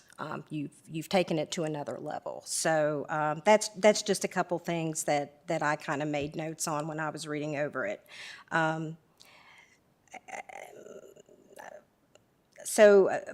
for the employees to know that it should be stated that not only it will be investigated, but discipline action will be taken by MCPS. So I think that as well as any other policy, we need to start making people realize that, yes, it's stated, but we will do what we say the policy states. And I think that we need to really push that home to help with some of these things that we're talking about. And I would be remiss if I did not bring up the question that Ms. Purcell brought up about what legal had pointed out as far as kind of guiding us on wanting to maybe not start getting into the verbiage. I think that we've got smart kids. I think most of them know what, and we know, and it could be reinstated by our administration. I just don't know if we need to start here again listing things, because there's always going to be something that we're going to forget and be left off. And someone's going to say, well, it is this, you might not think it is, but I feel it is, and that type of thing. And then the other precautions that could come with making such statements with words listed. So those are just a couple of my thoughts. Ms. Bond? Yeah, I'm definitely I'm on the fence, particularly about the inclusion of the words, right? I understood the lawyer's comments on that. I like, if we're going to do it, doing it in the form that you have it, where it's examples. It's not meant to be exhaustive, but there are certain things that we know we're trying to eliminate here, right? And so I think I share the same concern Ms. Franklin does. If you take these things out, then all of a sudden it starts becoming subjective, right? Well, I didn't know that that was a bad word. I didn't know that it was threatening or abusive or bullying. Yeah, I respectfully disagree with the statement about the expression that intends to threaten, because it's not the intent that matters, it's the result of that, right? Whether you intended it or not, I felt it, right? And I think that that's what this policy is meant to address, because I could have said one of these words and not intended to hurt you, because that's how I was raised, and it was okay to say that kind of thing, right? Murky waters with that, because here again, we're getting into, people can take intentions and words many different ways. And not to say that I am for this policy, so please don't think that I'm trying to steer clear of, and I believe everything that's listed in here, and I agree with it totally. I'm just trying to look at it from I'm always looking at things from other sides and different perspectives, to see if maybe we could come up with a better word or a better form of, just because I know everybody doesn't feel that way and feel the same thing about things. And that's the only reason I brought up the verbiage on intent. Sure, it's fair. I just don't think we can measure intent, right? So those were my primary comments. I mean, I'm a little tore. I've heard comments on either side about whether or not to include it. Dr. Bragan, you've heard comments on either side too, I guess. Well, what do you take away from that? Yeah, I remember distinctly the conversation, and what the legal counsel said is kind of what Dr. Roundtree and Ms. Purcell said, that in having the specificity, you're kind of saying, well, here are the words that we really find particularly offensive. Someone may take that to mean, well, these words are not that bad or can be permitted, right? But I thought we left off with that meeting with the attorney that we were kind of going against their counsel, and we're going to put the specificity in there. So that's why I did that. I heard that. I heard what he and she had said at that meeting. Mm-hmm. But this is, the board makes policy. I'll make the amendments any way that you want. I specifically wanted to keep them in there. For me, that is, we all know those certain words and certain things have particular visceral reactions from people. And that was my 2 cents. And that was what I thought I heard from the majority of the board when we had that discussion. But again, this is board policy, so if y'all want to change it and we heard everyone's comments, we can make those adjustments, bring it back. So maybe send it out, email it out to everybody first and say, did we capture this right, what your thoughts were? And then we'll bring back for the approval at the next meeting, if that makes sense. Or keep talking about it, whatever you want. Any other comments, board? Sure. I didn't know if we were just doing paragraph by paragraph or how we were working this, so on the reporting process, when it comes to staff, I raised these concerns before when it says staff members who witness, and if staff members are told that someone has experienced some type of hate speech or gesture or whatever, our staff needs to be reporting that too, not just what they witnessed. Also, there's nothing that holds our staff accountable for taking action when they witness or they are told that this has happened to a student. And if we're going to put any kind of meat behind this, there has to be accountability. So if I continue to just ignore things, or then how's anything going to change? And that seems to be what happens now, which gets into the development of our staff and administrators, students, to recognize and to understand they have to speak out when these things occur, because it does hurt people. And it doesn't have to be that it was intended to, it's that it does. So number 2, under reporting, there needs to be a lot of work there, and we can't be ambiguous about what we're saying and what the responsibilities of adults are in our buildings. The anonymous reporting, I know our attorney kind of steered us away from that, or tried to. But I think that is important, because some people are fearful of retaliation because they have spoken out or disagreed with what's happening. Let's see. Let me get to the disciplinary action. So for the first offense,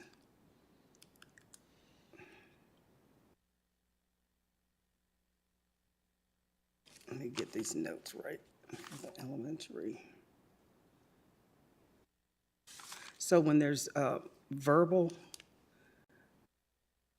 warning given, now that also needs to be documented, not just a verbal warning. So I'm sure that's what is intended, but it needs to be in writing that a verbal warning also needs to be documented. So someone gave someone a verbal warning over here, and no one else knows about that, and then we keep giving verbal warnings, and there's no meat to help our students or whoever understand. You can't continue with those types of actions. And the restorative practices, again, I have a big issue with how we're going to develop people to understand this is what this means.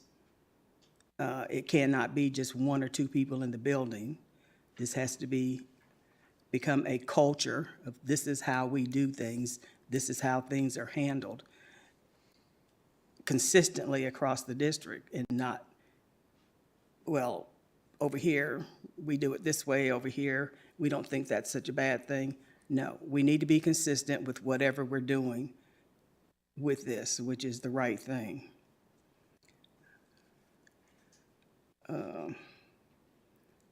And I do, with the parental notification and a meeting, So does that mean the parent or the guardian needs to come to the school? And is that meeting with an administrator, the principal, or just with the school counselor? Because it sends a much stronger message when the administrator in the building, the principal in the building, is in that meeting.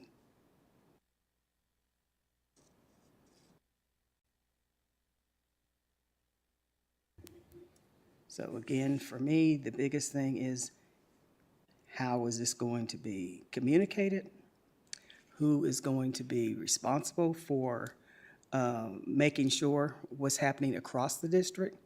As I've said many, many times before, it cannot just be two people in the Office of Equity and Diversity or Inclusion. That won't work. And it needs to be an ongoing development that happens constantly in our buildings as to this is how we treat each other and this is what won't be accepted. Because I don't want this to be what has happened in years past. We say we're doing these things, but then we don't. And then we have students come to us, come to public address, and nothing's being done about what's happening in the buildings, even though we say we are trying to create safe environments, and they're not. And because our minority populations, who are typically the targets, are seen as being so small, it's not taken as seriously as it should. And that needs to stop.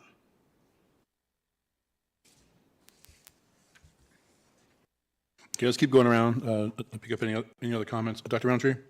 Change the order here. Yeah, so going back to the VSBA workshop, they did have some comments about intent, and that there does need to be intent to disparage or harass, bully, intimidate the group of people that the comments are made towards. And they gave examples and whatnot. I mean, like, I'll use one as not, or taking out any group. If you say last one to the pool is a triangle, well, that's disparaging to those triangles that are out there. It's also saying that there's something bad about being that. So there is probably some intent that needs to be there. And if we're going to have a list, then the list needs to be much more exhaustive than what we have here, I feel. It needs to include, we include one slur for race here. It should include the slurs for all of the minority races that we have around the community in that list.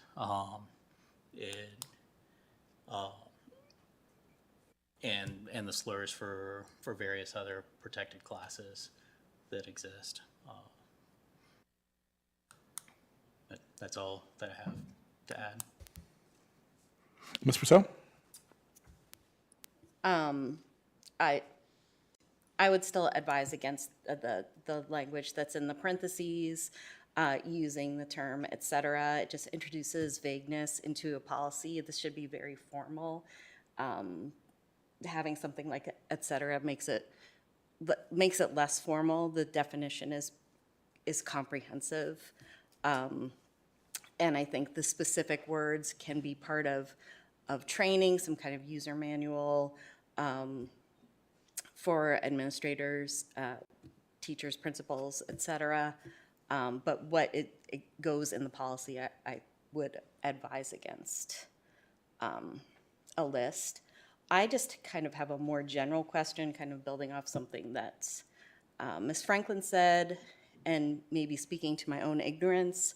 What is the difference between a verbal warning and a written warning? just from a disciplinary perspective. I think especially when you're talking about elementary students, that sometimes their developmental level is a verbal warning, maybe something that the teacher just does to the child and redirects them and lets them know the inappropriate of whatever this comment was, made or not. That a written warning would be something more severe that would be, sent home to mom or dad and put in the file. And, I heard what Ms. Franklin said, that if we don't document the verbal warnings, well then, I could have got one from Dr. Roundtree, I could have got one from Mr. Hudson, and everyone would think that was the first one, right? So we're going to take all these comments that all the board members are making, put it, we'll work on trying to incorporate what I think everybody said, and we'll send it back out via an email. I know you're still going around and getting people's comments, and then y'all give me your feedback, and we'll bring it back for the next board meeting to discuss more.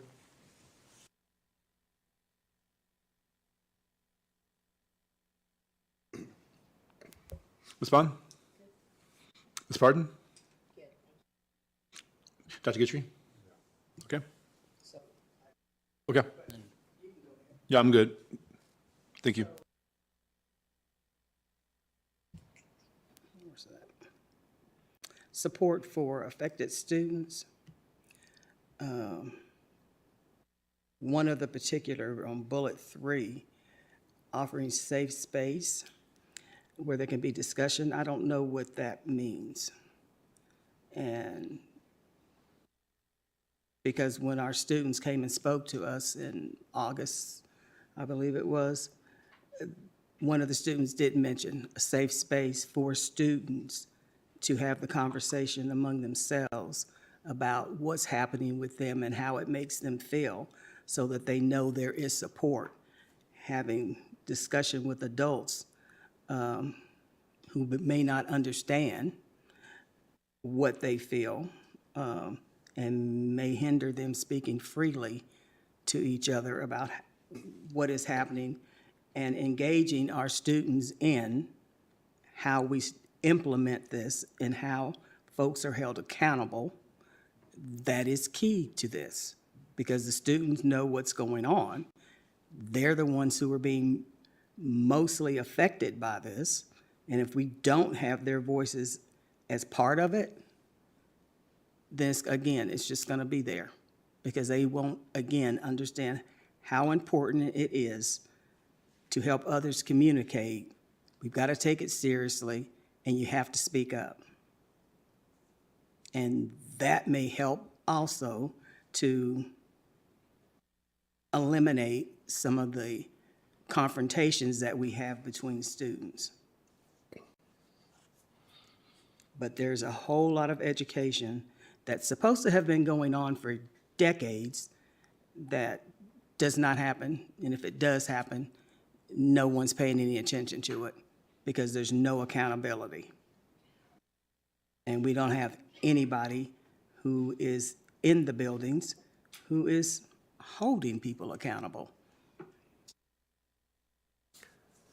Well, I appreciate that, and we'll take that into what you said about the safe spaces into the policy. I don't believe that we don't have anyone in any of the buildings that are holding people accountable, but I respectfully disagree with that.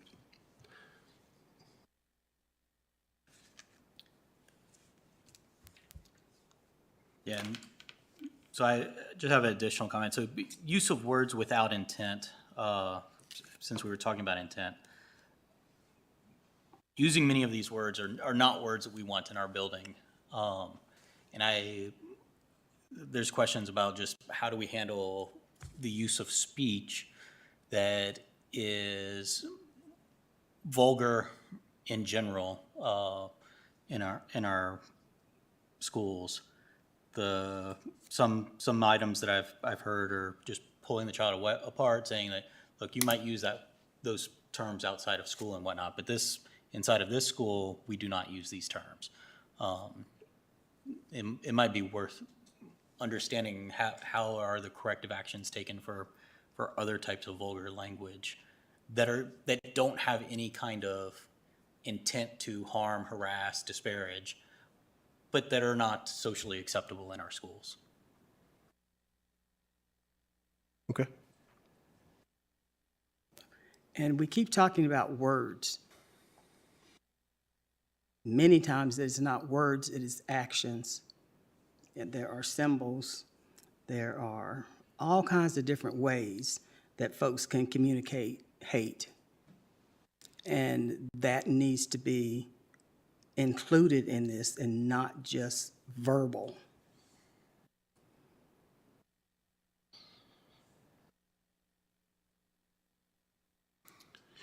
I'll have to give our students an opportunity to weigh in if they have any comments on this tonight. It's okay if you don't.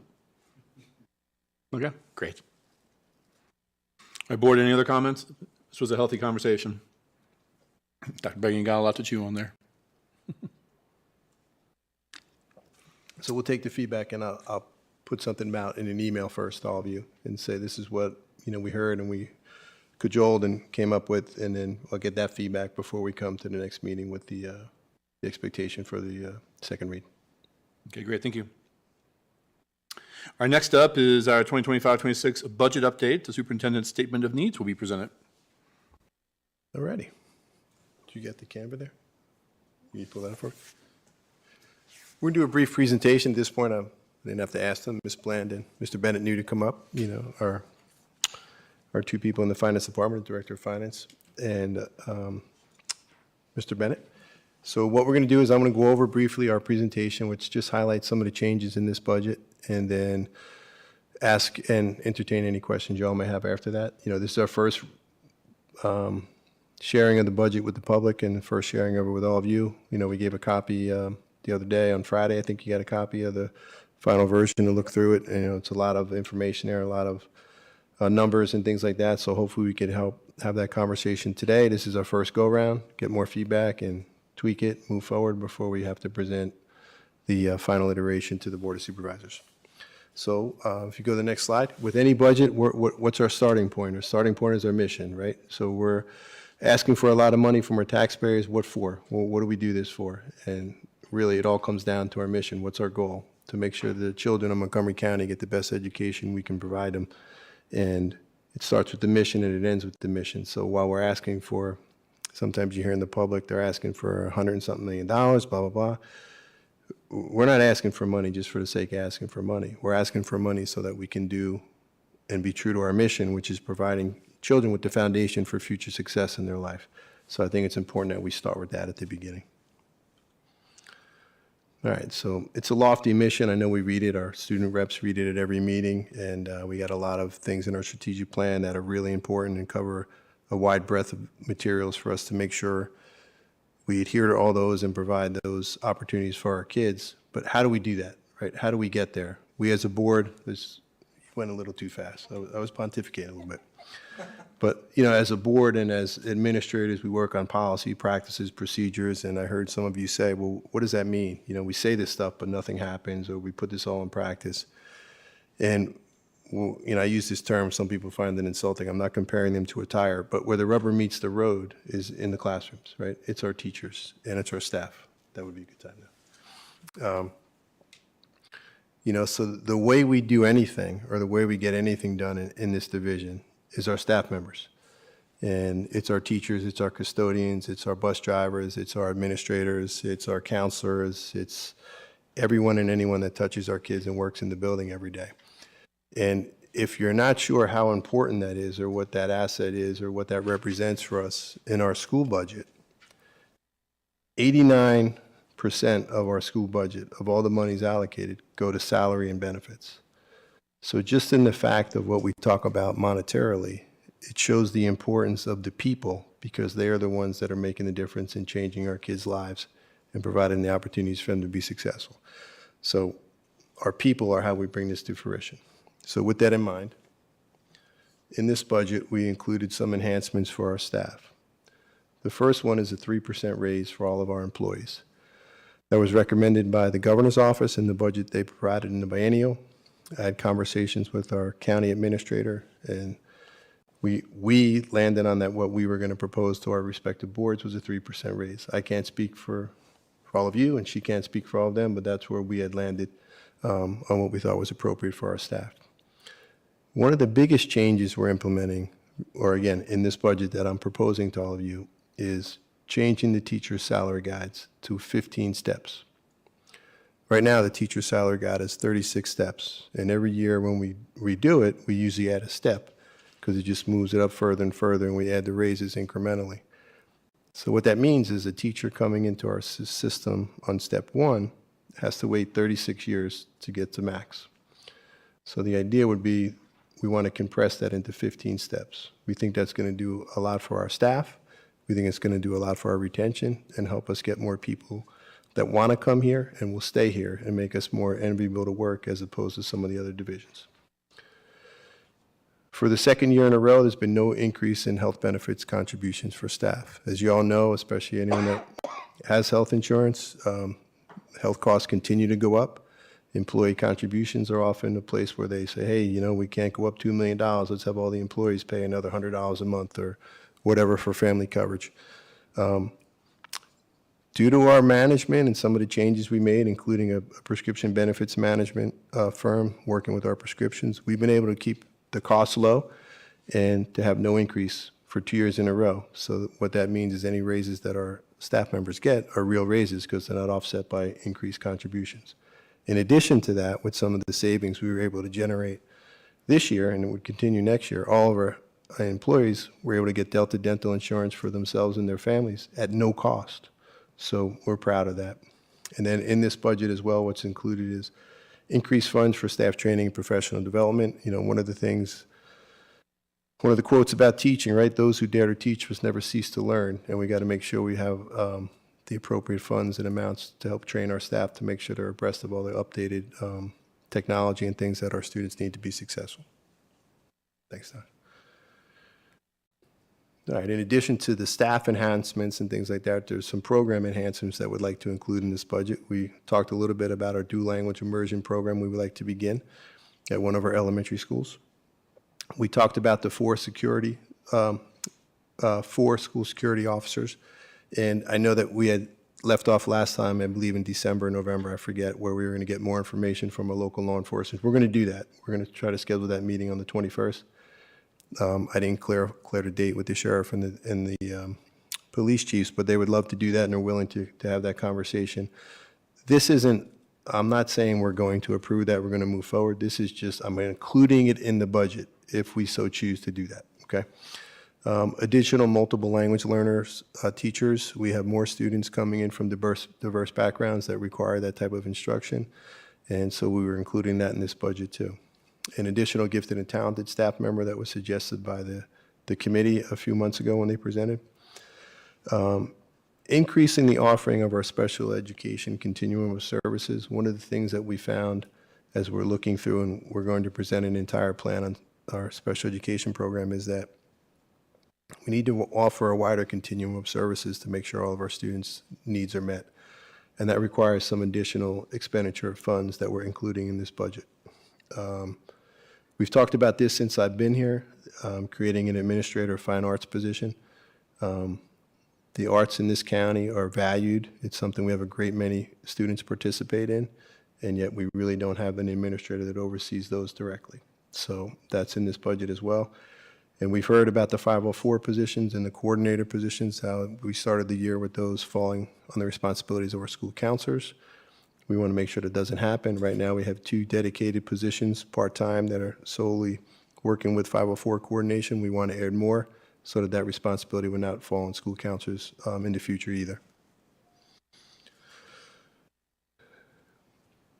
All right, so along with the staff and the programmatic stuff, capital improvements and enhancements, annually, we get 2.5 cents on the tax levy that go directly to school capital projects. That comes to about $3 million. And that's an important fund that people don't talk about much. It doesn't get all the recognition that some of the other projects do, but you have to spend that money annually to make sure the buildings are maintained. You know, that's replacing portions of each roof, that's replacing the HVAC and upgrading, that's you know, renovating a couple of gang bathrooms a year to make sure they're up to date, they're clean. Removing carpets out of some of our elementary classrooms that have been there for 25 years and replacing with tiles. So those are kind of the ongoing capital improvements that we're going to do and continue to do every year. And we typically work with our building principals. We get their list, what their needs are, and then we work as the finance department and the director of facilities, and we triage and we do the ones we can do this year. If you remember last year, we did the HVAC at a couple of the elementary schools. We did a couple of roofs. We did some parking lots. Unfortunately, some of the parking lots were the day before school got in last year, if you remember. But those are some of the projects that would come out of those funds.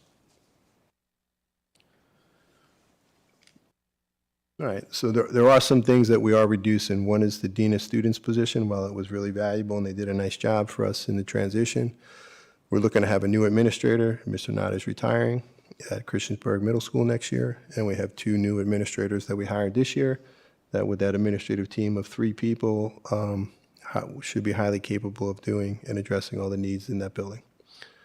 The elementary education teachers, we're going to have some reductions this year. It could be 5, it could be 10, depending on enrollment. And this isn't any reduction, increasing class size or anything. This is some of our declining enrollment at our elementary schools. And it would still keep our average class size across the district elementary under 18 students, 17.5 or something like that, which is about where it is now.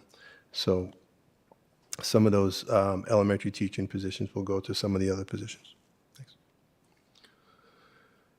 All right, so what's the bottom line numbers? All right. Next one. All right, if you look at this sheet here, this is basically a summary, and the top line is, this is where we were last year, right? If you look all the way to the right, all in was that $146 million. Listed below that on the left side are the changes in the operating budget. You know, the increased instructional personnel that I referenced in the slides before, the salary enhancement of the 3% raise, the teaching salary scale adjustment, right? They're all listed there, and that's the monetary commitments to those. So when you come to that all the way on the right, that comes out to about a $6.7 million increase on the year for the operating budget. With the additional state aid and some of the revenues, that gets us to 148.5. So that would leave us asking the county for 4.7 million approximately. Now, last year, I don't know if you all recall, but at the end of the year last year, after we budgeted after the county went out and voted on their tax rate, the state gave us additional aid monies.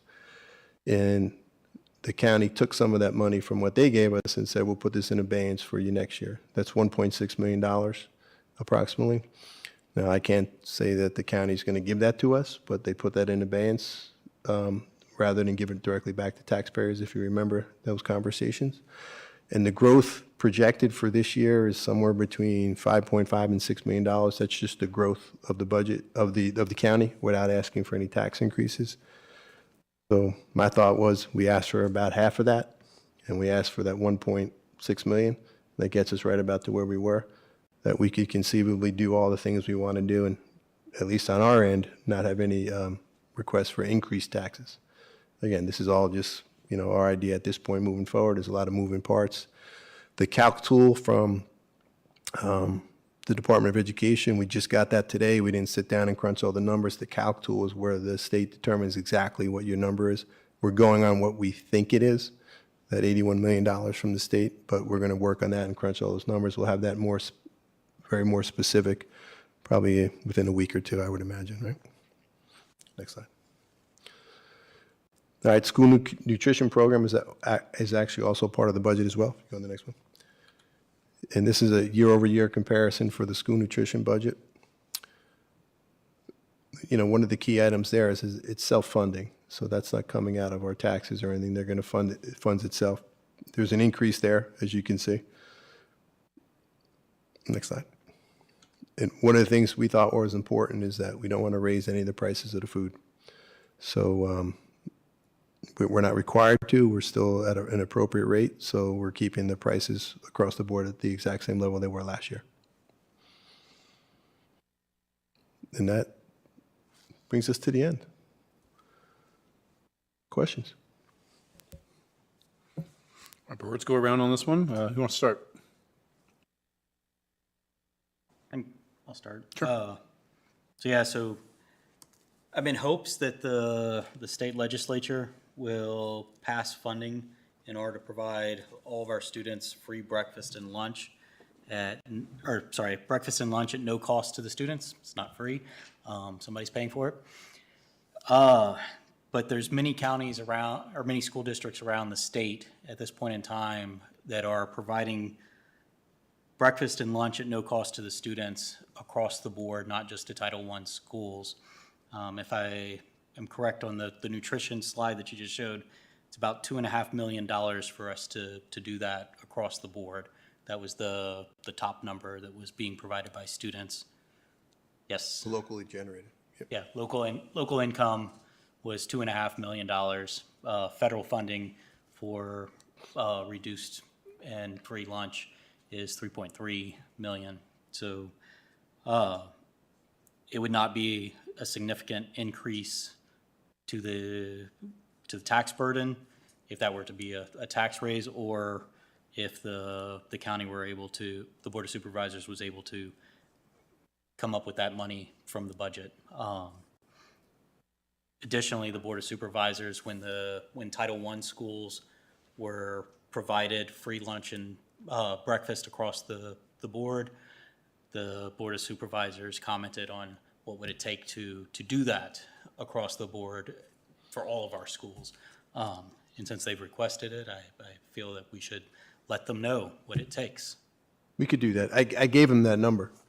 You know, one of the Board of Supervisors asked, I think at one of our liaison meetings, what it would cost. And we shared with them last year what the approximate cost would be. They didn't come back and say we're going to pay for it, but we could ask for that again? Yeah. We didn't give it to them in a budget. Okay. So am I hearing to include that in our budget? I would like it in our budget, Okay. but there are 7 board members. Okay. As we go around, board members, maybe share your thoughts on that one, just to see if we have enough interest in that. Ms. Franklin?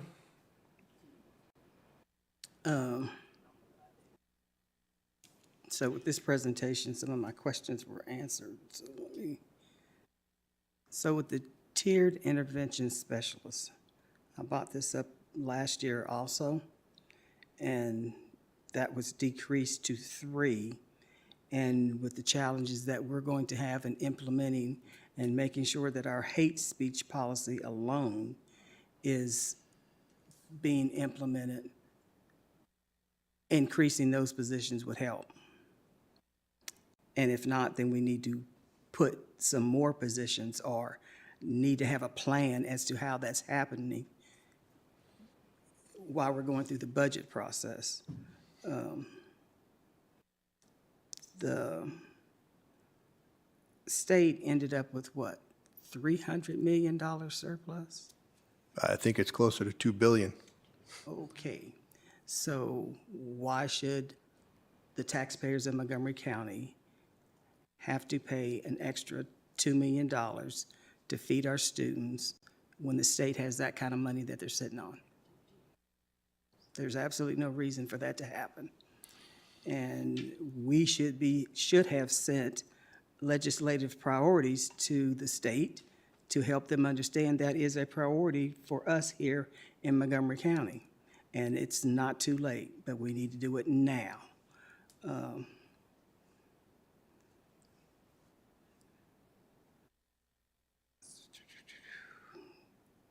So that's what I have for right now.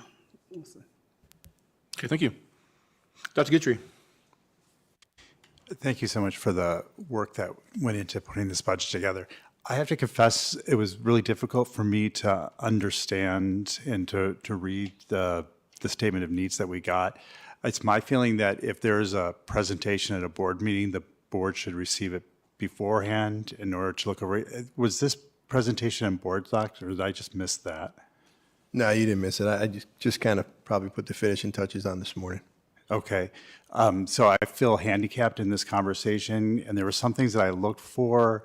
So for instance, you talked about increasing the number of gifted staff, but when I looked on page 47, it doesn't show an increase. It's 12 and 12. There are certain things that I looked for that I didn't see. So for instance, one of the conversations was about allocating money for the situation with 504s. And so I looked for that in the budget. I didn't see anything except for the coordinator, but that doesn't deal with the issues in local buildings. And so because I had no guide as I was looking through this, I was like, I don't understand how this is being addressed, because I know you said that we need to wait for the next budget in order to allocate additional monies. So I had questions about that. I'm appreciative of the effort to reduce the number of steps. I wonder if that's a conversation that happened when we actually approved the pay scale, and to get a little bit more information about that change, because it's a pretty significant change. I'm in favor of it in general. Yeah, so I just feel handicapped because I was like, I don't understand, because we're getting in here what the approved budget was 24, 25, and then we're getting kind of top level 25, 26. But when you actually go through the items, I was like, I don't understand what's being increased here. I can speak to that. There's a few items there that weren't specifically listed in the detailed budget because the aggregate number of teaching staff members is going to be the same, right? So we could easily reduce 6 elementary teachers next year, right? Because the class size, the diminishing classes in some of the schools, incoming students in kindergarten classes and so on, or where we might have had the need for 5 teachers in the past, maybe we only need 4, depending on the school that you're in. So let's say that's 6. What we would take out of those is we already have 2 dedicated 504 positions that are in there now, coordinators. We're going to add 2 more, right? And the idea is we need to add 3 multiple language learner teachers. We would add those as well. And then the gifted and talented would be there as well. That would bring us up to the 6th reduction in elementary. So that probably wasn't clearly identified because we don't know who those people are, the exact numbers yet, but that's the idea. Yeah. And so we could give you that more clarity and that information, and I'll take ownership for that. Okay. I appreciate that. Yeah, if there is going to be a reduction on one side, it would be one thing if this was a catch-all category for all teaching, but if we're Understood. the breakdown there. So one of the things that I've been made aware of class sizes in the middle school, what's the cap? Maybe you can't address this now, but I'm aware of staffing needs in the middle school because there are some really large classes. I don't know if this budget helps to alleviate, or if that's a budgetary issue.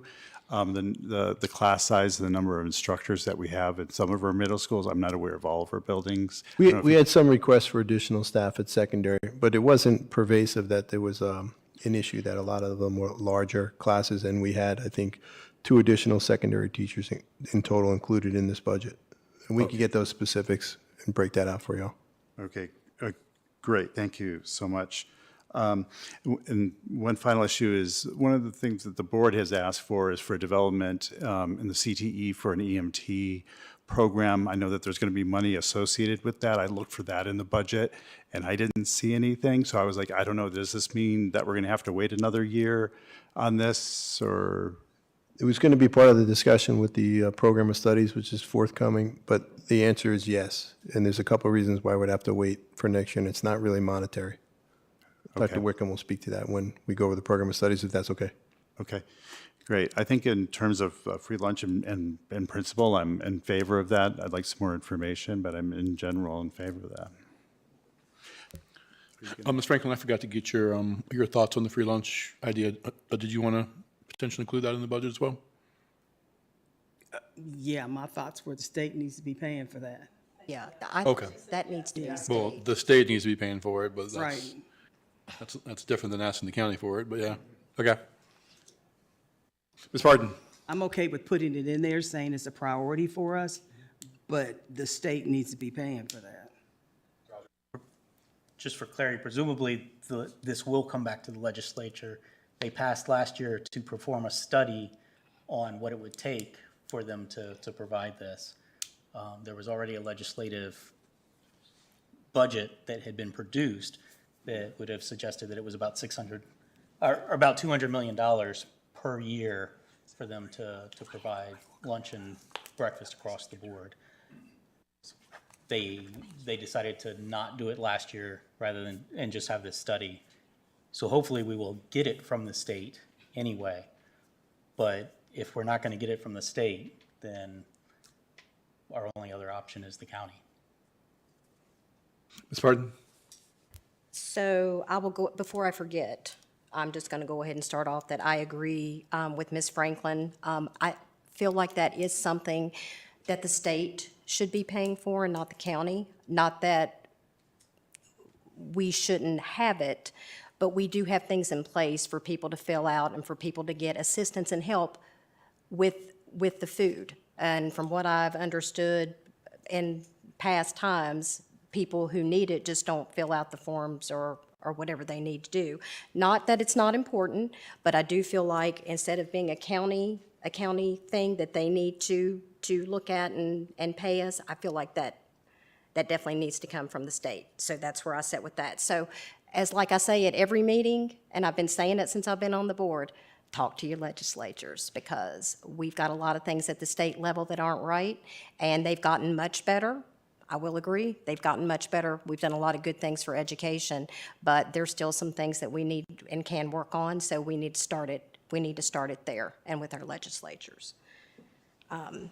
So my question might be more for you, Ms. Bland, is not so much things that we have gone over that we are asking for money for, but something we are cutting possibly. And I have had this concern for a while, and I have been on the board long enough to see the revolution with this position, and what concerns me is if this position is cut, what the consequences might be.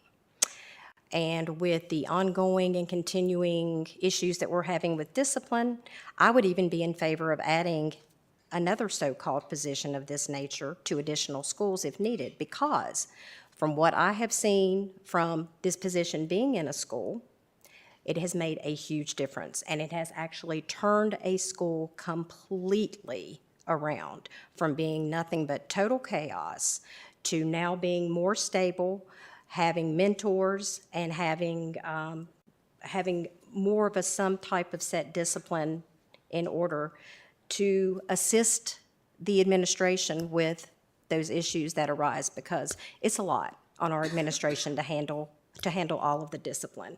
So do we have anything that would support eliminating that position from the budget? I'm not sure what you're asking, Ms. Dean Barton. of Students. No, I know the position. What do you mean it would support it? Like, is there any, what tactic did we think of to say we need to pull this from the budget? Like, why is this being taken out of the budget?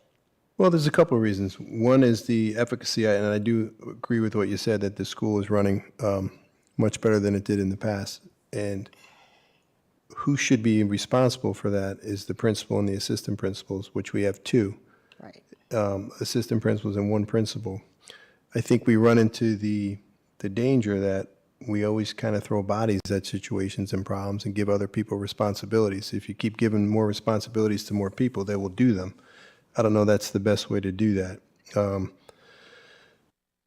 It was a thought that when that position was created, there was a transition, there was a time frame. We were transitioning to a new principal. We basically replaced all the assistant principals there, and that continuity would be good for us and serve a purpose, but in my estimation, that purpose has been served. Could you use more bodies? I think every secondary school could use that. But is that what's needed? I'm not sure. Okay. But I present it to you as, hey, this is my thoughts. If the board feels otherwise and we go in a different direction, no hard feelings on my part. Okay. So I was just, since I didn't know exactly how we came about to determine maybe we needed to get rid of that position, so to speak, from the budget. So my other notes were to possibly request some numbers on how much discipline that was handled by that person compared to the discipline at that school. So how much discipline did that person handle in regards to what the principal and assistant principal handled? Like, were the issues extreme for this person to handle and these people only handled this? Was it put maybe more from the persons who technically should be handling it and put on this position? So I was kind of a little curious about that. And then I didn't know if, I know in the past we've had issues And again, my main concern is that slipping out and it going back. And I do know we have a very good principal in there that's getting ready to retire, and I'm worried about the stability and the inconsistency, and that person would be a stable, consistent person in that school. And it also concerns me that that school has not been accredited yet. So if we keep having inconsistencies, and I'm just kind of looking towards the future, trying hope to not relive any past issues, but I've noticed this discipline issue rising continually. Maybe not at this school as much anymore because we have that in place, but you know, like I feel I can see at least 2 other schools I can name right now that I feel like we could use that at to kind of control some of this discipline issue. So that was something that I thought I would bring to the board. I don't know if anyone agrees with me or not on that, but those are my thoughts on that. I also had down, I don't mind asking the board, the supervisors, for the additional amount, if they have it already allocated in their budget as an overage, but what I do have a concern with is them saying, we can't give you that unless we approve another tax increase. I do have an issue with that, mainly because that will devastate my district. They were already devastated by the tax increase we had before now, this last one. If we have to accommodate what we're asking for by another tax increase and we can't find another way around it, grants, donations, other monies, other things we can do to possibly see, or even if we have to start prioritizing things, that would be more the way I feel like we should go on that. And something that I'm probably jumping the gun on this because I don't know all the facts, and I've talked to a few of you about it before, but we might not have, the timing might not be right. I haven't spoken with the SBA and the rules and the policies on this, but I would like at some point to see there be a salary compensation for the school board members as far as a raise.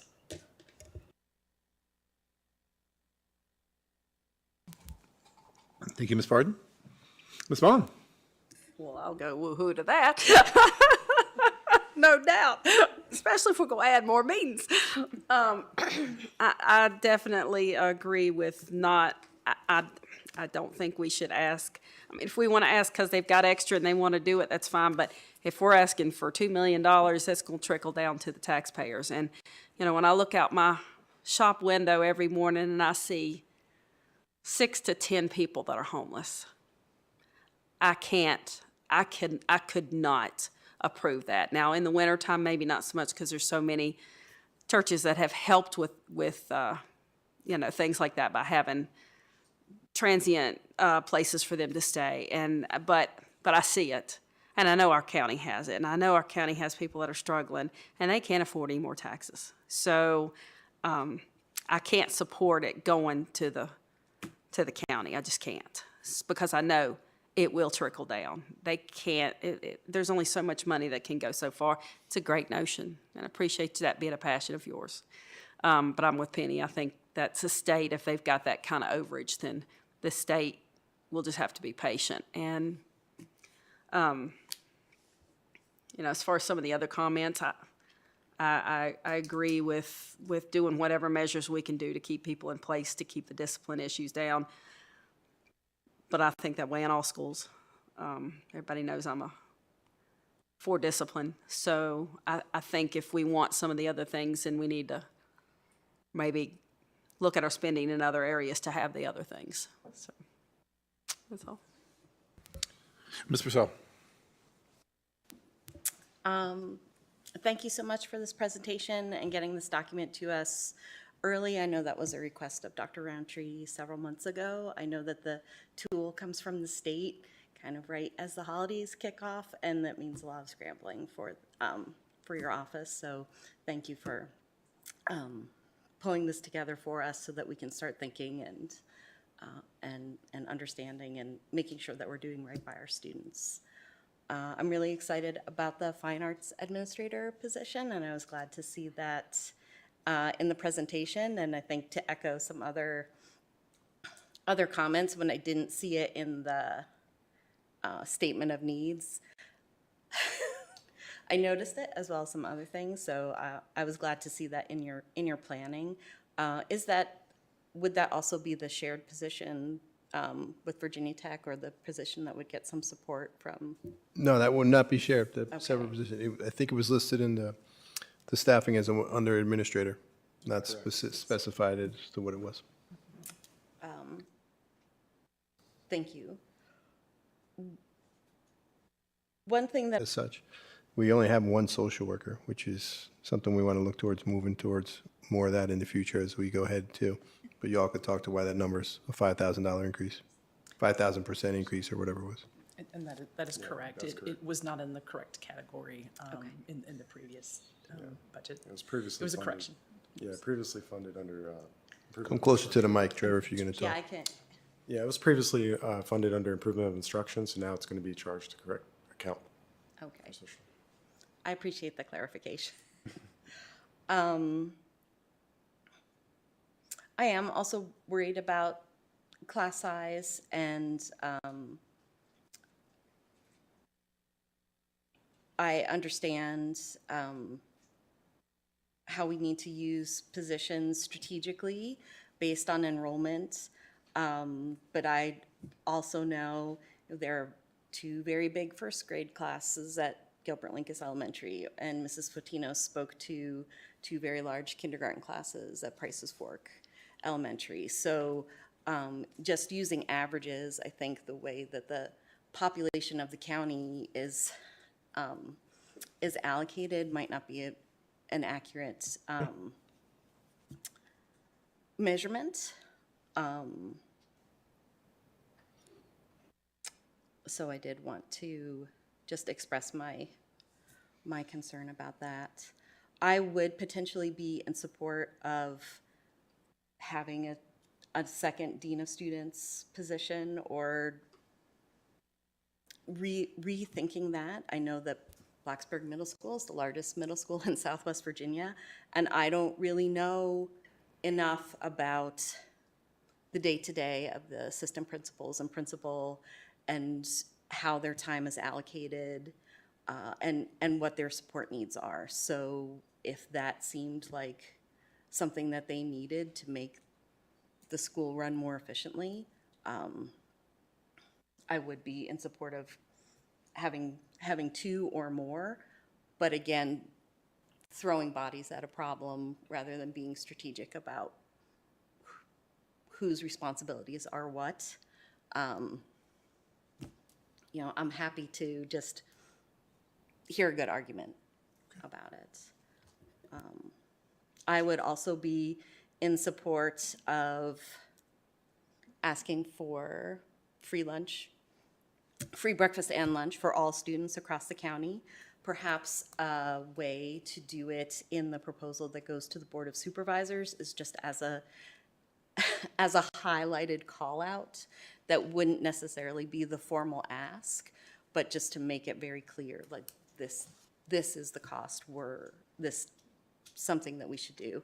I also agree that we should put together legislative priorities. And that's, I think, it. Okay, great. Let me, Patrick, can I say a few things, or do you want to go first? yeah, let me throw a couple things in there. You can have at it. I definitely want to echo the thanks for getting this to us so early in the year. I don't think we typically have it in the organizational meeting. That was a request we made. I think it's great to have it so soon so we can start chewing on it. I had some of the same concerns as Dr. Gritchie when I was first going through what was presented. You know, the way that it was structured at the high levels, here's the current, here's the proposed, here's the increase, cool. Now break it down by section, here's the proposed, the increase, cool. Now line by line, and then you kind of lose where the increases were, right? So there's a way to color code or somewhere indicate, so it would be a little more obvious where those increases and or offsetting decreases are. That would be really helpful. The presentation was great to help explain that. Yeah, I think also with Dr. Gittrie's comments, so I'm looking on page 47, that's where you actually have the number of specialized, the individual teachers, right? And those counts. And I understood what you described, but that wasn't, I don't think that's reflected in there. So if that gets updated to reflect what you described, I think that would definitely help, right, as we're understanding that.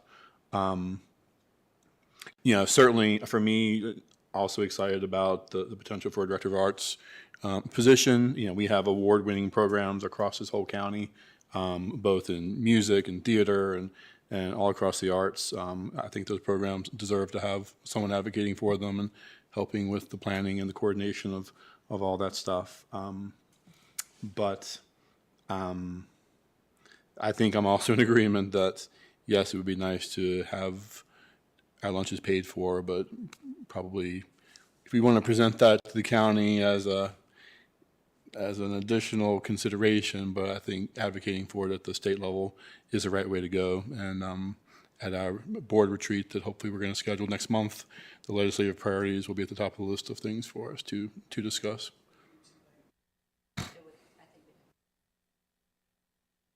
Okay, cool. That was going to be a topic at the board retreat that we didn't schedule last year, but that's cool. We did try.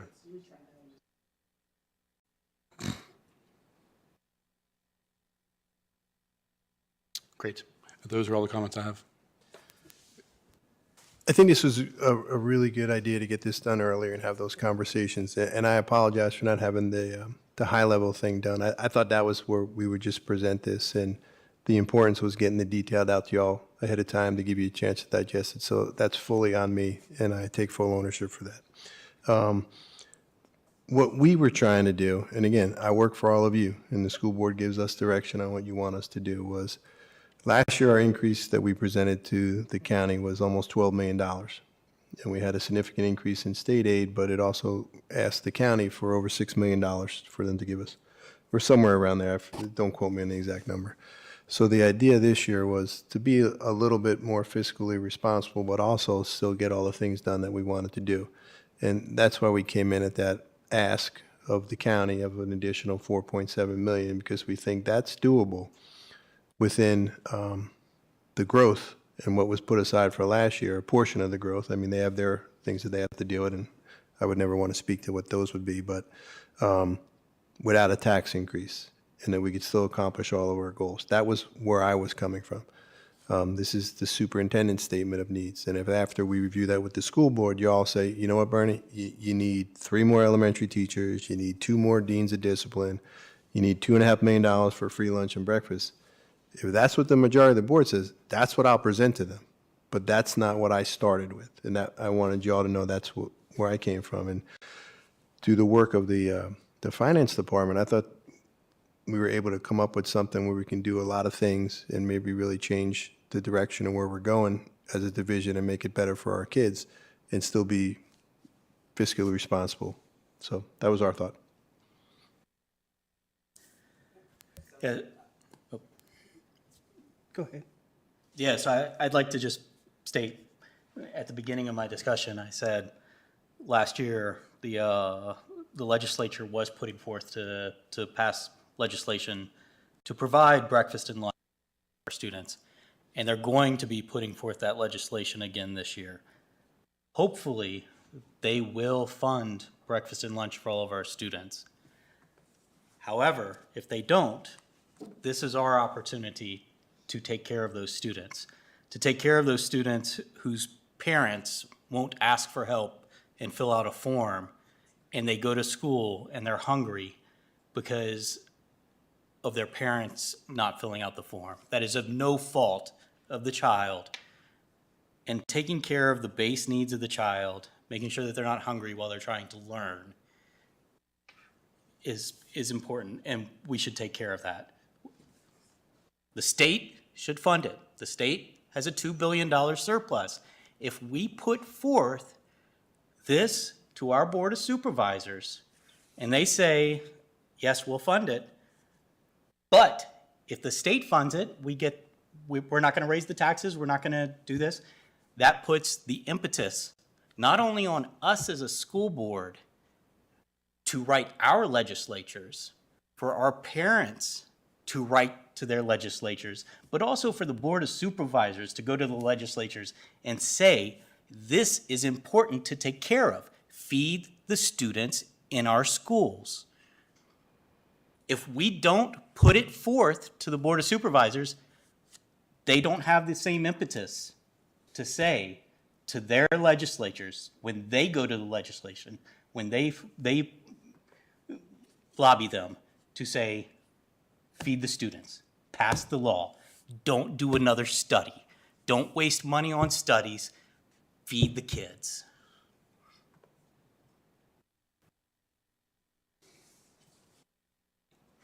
Ms. Franklin? Okay, so I'll just follow up with the lunches or feeding our students and how our legislative works. And I've been saying this for years.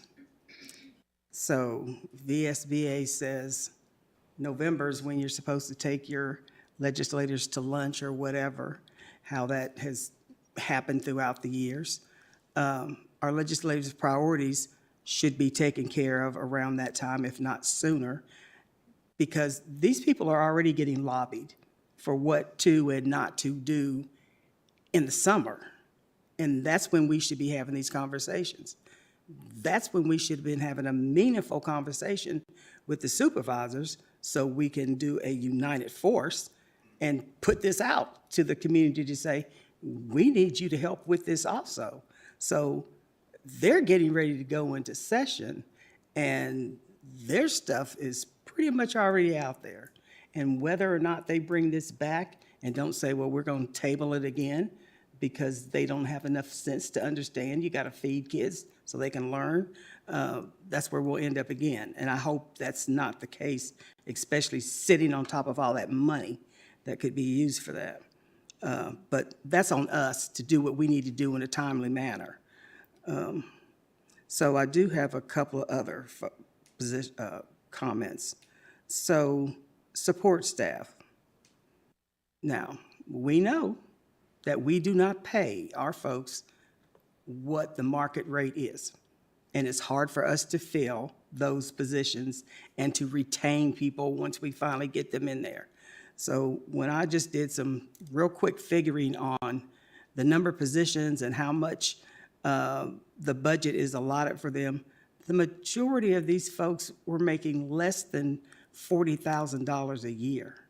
You try living off of that, especially if you have a family. Yeah, there's some that make a little more, but the average was not good. I absolutely agree with decreasing the steps. That will help support folks, but what about our teachers, but what about support staff? Equipment, we are constantly hearing from our folks with facilities and grounds and even transportation about the equipment. What are we going to be doing there? I mean, I hear from custodians, they just want carts to be able to move their cleaning supplies and things around rather than have to keep going back and forth to carry things. There was no fuel increase that I could see. So are we thinking gas is going to stay where it's at, or what's happening with that? You want to answer that one? Yeah. Couple of things. The one on the equipment, if anybody in the public or the board, has anyone come to you and said they don't have equipment, tell them to come to me. We allocated money last year for that. We still have money in the budget this year for equipment, because we heard that. If you remember a board meeting in August or September, we heard that we didn't have enough power washers. We bought them. We didn't have a lift to change some of the light bulbs. We bought it. We allocated extra monies for equipment last year, and we have it in this budget too. We didn't reduce that at all. So there's money for equipment. So if you hear that, because that was a mantra, because people were saying that because they were told to say that in the past. And I said, don't tell anyone we don't have the money to get the filters for the HVAC, or we don't have the fan belt motors or whatever it is. And we've been good with that. So please, if you hear anyone, send them to me. We have the money for that. Regarding the fuel, we have a plan for the fuel, Ms. Franklin, where we didn't present that to y'all yet because did we go out for an RFP or we're looking to do it? We want to purchase our own fuel. Right now, what we do is we give all our transportation people, whether you drive a car, whether you have a bus, a card. And you go to the Joco Mart, or you go down to, the Reiner Food Center or the Kroger's, and you fill up your bus whenever you need gas. And we get, depending on where we go, we get a reduced rate, right? If we use the Speedway, it's a little cheaper than some of the other places. But it's not the best way to do it. So we're going to come to y'all with a proposal to have 4 spots, potentially 5, if we can partner with the county, around the county, where we have gas. and we buy it in bulk, and diesel and gas, and it's going to save us a significant amount of money in purchasing, because right now we're paying whatever the retail rate is. So we did think about that. That's why we didn't add an increase in fuel in the budget. Did I get that right, Ms. Bland? That's correct, yes. Okay, so where it talks about other benefits, what are the other benefits besides the VRS and health benefits that we have? You know, it's funny, Ms. Franklin, and I don't know if this is because I sit next to you all the time, but we ask the same questions. Because when I came up with the budget, I says, Ms. Bland, Mr. Bennett, what the heck are other benefits? What are these people getting? Stuff we don't know about? And it's really something very, very germane. What is it? Yep, it's the other payroll benefits. That includes FICA, Social Security, Medicare, disability insurance, unemployment, workers' comp, life insurance. You got to speak closer to the mic, but it's other payroll taxes, Medicare, Social Security, disability insurance, and all that comes out of payroll are considered in the other benefits. Because I asked that same question because where I came from, we used to have a dedicated line for Medicare and Social Security, so I knew exactly how much that was. We include that with other benefits so that if we're paying Linwood Hudson whatever $50,000 and he goes up 3%, well then that goes up 3% too. So that's why they're all listed separately like that. Yeah, so it would be helpful to What's that? I said it's expensive, and if Linwood Hudson worked for himself, it'd go up 7%, because it costs a lot of money to employ somebody. You're right. And if you're self-employed, you pay 13 because you pay both sides. But we could maybe clarify what other benefits mean and maybe list that if we didn't list that somewhere else. Yes, and we have them separately in our overall budget and our financial system, so it would be very easy to provide that information as separate items.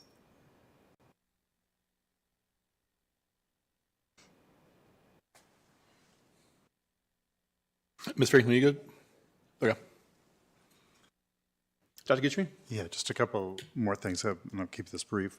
One is for the special ed allocation, there's a request for increase by 10 positions. And one of them, as you know, I've been pressing hard for special ed and improvements with special education, but I also know we're going to see a personnel report with 13 vacant positions, and we're having difficulty filling the existing positions that we added this year. So there's a request for 10 more. That would be, 23 positions open in this budget if we didn't hire any more, if we were unable to hire any more special ed teachers this year. And that's over $800,000 in our budget. And one of the things we know from the report that we're going to see is that just adding more staffing isn't going to fix some of the issues that we're dealing with in this county. So I don't know if you could speak to that issue with the rationale for adding 10. When we have 13 positions open, that might be helpful. Yeah, I did anticipate that question as well. I can't make special ed teachers. I can't pull them out of the wazoo or the air and make them show up and be here, right? There's a shortage of them across the country, really, and especially in Southwest Virginia. And they're hard to find, and we're trying to grow our own special ed teachers as we are with speech therapists and all that because we want to, be able to fill that need. One of the things I do think is adjusting the salary guide would really help us get more people, and it may help us to get people that are currently working in other places because there's only so many out there, and there's only so many that are coming into the field on an annual basis. So we have to make ourselves more of an enviable place where people want to work, right? So and then we have to do a better job of actively recruiting people and going and finding them, talking to them, getting them to apply and to come here. It's unacceptable that we have 9, 10 positions that have been vacant all year. That didn't just happen this month, right? That's been ongoing. It's a little better than it was. But the fact that it's hard to find people doesn't take away that there's a need for them. So I'll give you an example. This is a brief example, and this isn't why all these positions are needed, but if Bernie Bragan is a person that has a learning disability, then part of my IEP requires me to have an in-class support teacher, which is a special education teacher with me in language arts and math. And, my disability is in reading primarily, right? And I have history and science in the middle school as well. but because of staffing, I don't have an in-class support teacher for those 2 periods that the science teacher and the history teacher are supposed to figure it out and help me without that support. That's why we need teachers. We're not offering that level of support to some of our people that I think we should. That's just one little example where the teachers would be. Another example would be, and I can't fix it all at once. We can't find them, Dr. Guidry, but I can't say in the budget I need 50 special ed teachers either. I can't do that. So we're going to do a presentation and talk to y'all about it, but here's another example. Bernie Bragan is in elementary school, right? He's a first grader, and he has a significant learning issue, and he's in a class for in-class support. Now, typically what that would mean is Bernie would be in a class with maybe Ed and Angie's the special ed teacher, and Dr. Guidry is the general ed teacher, and you are a partner all day long, and you get that in-class support for all of your subjects. We're not doing that. You're getting the support for a couple of periods or a couple of classes a day, and then the Angie's going somewhere else to give that support to the second grade classroom. And it's one of the reasons we're not having the success that we should be having. So that all requires bodies.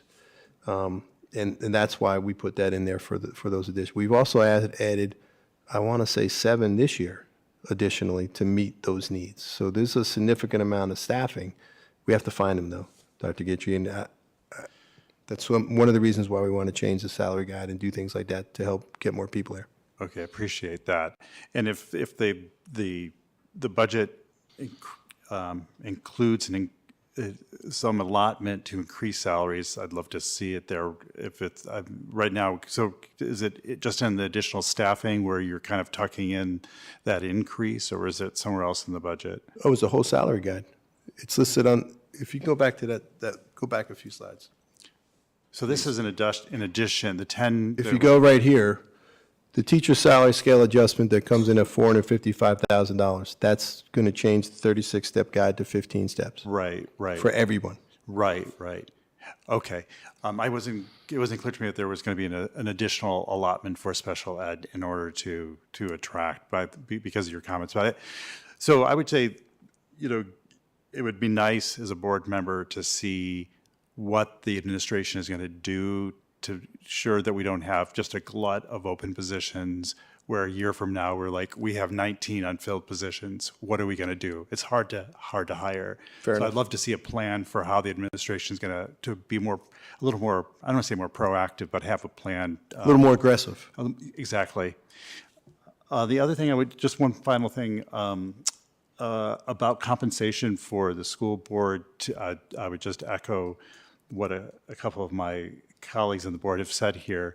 I know, it's my understanding that because we only have 3 positions coming open this year, that we could this year make the request, and we would need, if we wanted to be effective in 2026, that would have to be included in this budget, and it would have to be a decision of the board.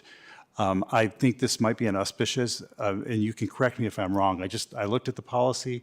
I could be misunderstanding, because I know by July 1st, a decision would have to be made if, depending upon who's up for election. But if it comes back around, if you could just let me finish here. I appreciate that, Penny. I think it might be an auspicious time to ask the Board of Supervisors for an increase for the compensation for the school board. I think that they may be having some conversations about the compensation for the Board of Supervisors. So if we have a conversation in tandem as we're working on our budget, they may be open to that. Now, I'm aware that we have a lot of needs, and I really appreciate that you want to be sensitive to the large requests that we made last year. I know that the board salary has not gone up in 6 years, and then it was 12 years before. And so we could gather some information, but if there is going to be an increase, it would need to be in the conversation with the budget, as far as I understand. If the board gives me a number, we'll include it. I don't know what you're all talking. I don't know how much you would think. And then whatever logistically has to happen behind the scenes, that's for the legislature or the Board of Supervisors to do. But similar to with the school resource officers, I just included it in the budget so that we could at least consider it, right? If we don't include it in the budget, it's not an option. So if that's something that the board wants to do, Y'all got to give me a number that we could put in there. Typically, that number comes from the population of your county. And when Ms. Froggett made a presentation approximately 6-7 years ago, before she, 2019, see, he even knows better than I do. 2019, she gave a very thorough, she searched school board salaries all over the state. She searched counties that were in line with the same amount of population that we have. Our population has grown to well over 100,000 at this point. And when we decided to vote ourselves the raise that many years ago, we didn't even vote ourselves half of what technically the state says we should be making for what our population is. So we are way, way behind. Not to say that that's the number it needs to be, but the main reason I bring this up is because even just since I've been on the board, and I'm sure since Ms. Bond and Ms. Franklin have been on the board, the school board member's job has increased time and wise exponentially, not only with what you have to do at home, but as far as meeting times, because, you know, usually it didn't interfere with your regular job because the meetings were after work. But now we have so many issues and so many things, and COVID was just that year was crazy. So we met so many times. It's starting to cut into people's work times where they're either losing money because they have to leave work early and come to the meeting, or they're having to take time off, which would either be time, their time that they've earned, or money time. And I don't think that was ever expected or thought about in the seat. But just the amount of time, and technically, we're not even getting paid what we should be to begin with, according to the state.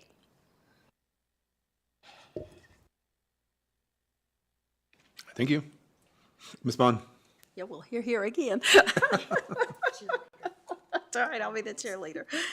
So I guess we just need to come up with a figure if we want to include it. And, you know, again, I think everybody has passions for the budget, and applaud each one of those passions. We had all kinds of need. I mean, we may not all agree. It doesn't make any of them less. It just means we all have different passions that we want to see happen for the schools. And I appreciate everything you guys have done. And we just have to work through. And sad to say, there's just not enough money to do all the great things that we want to do for the county. Wish there were, but, you know, we just can't. And you just have to take small steps and do what you can and move forward. So. Ms. Purcell? Are we just talking about the board compensation or? Whatever you want. You're still going around. Okay. I do have two more questions about positions. I know that the SERVE grant funded extra guidance counselor positions at Blacksburg Middle School and Blacksburg High School, and by those grant-funded positions actually brought the schools to the adequate recommended ratio of guidance counselors to students. Does this include retaining those soft money positions, or are they going away when the SERVE money grant is done? The budget includes retaining one of those positions, Okay. the high school position. I would definitely be in favor of keeping it at the middle school. And I was also just curious if the populations at, you know, Blacksburg High School and Christiansburg High School were big enough at this point to demand 2 nurses instead of 1. I just wasn't sure, you know, how many visits they're getting per day, kind of what their needs are.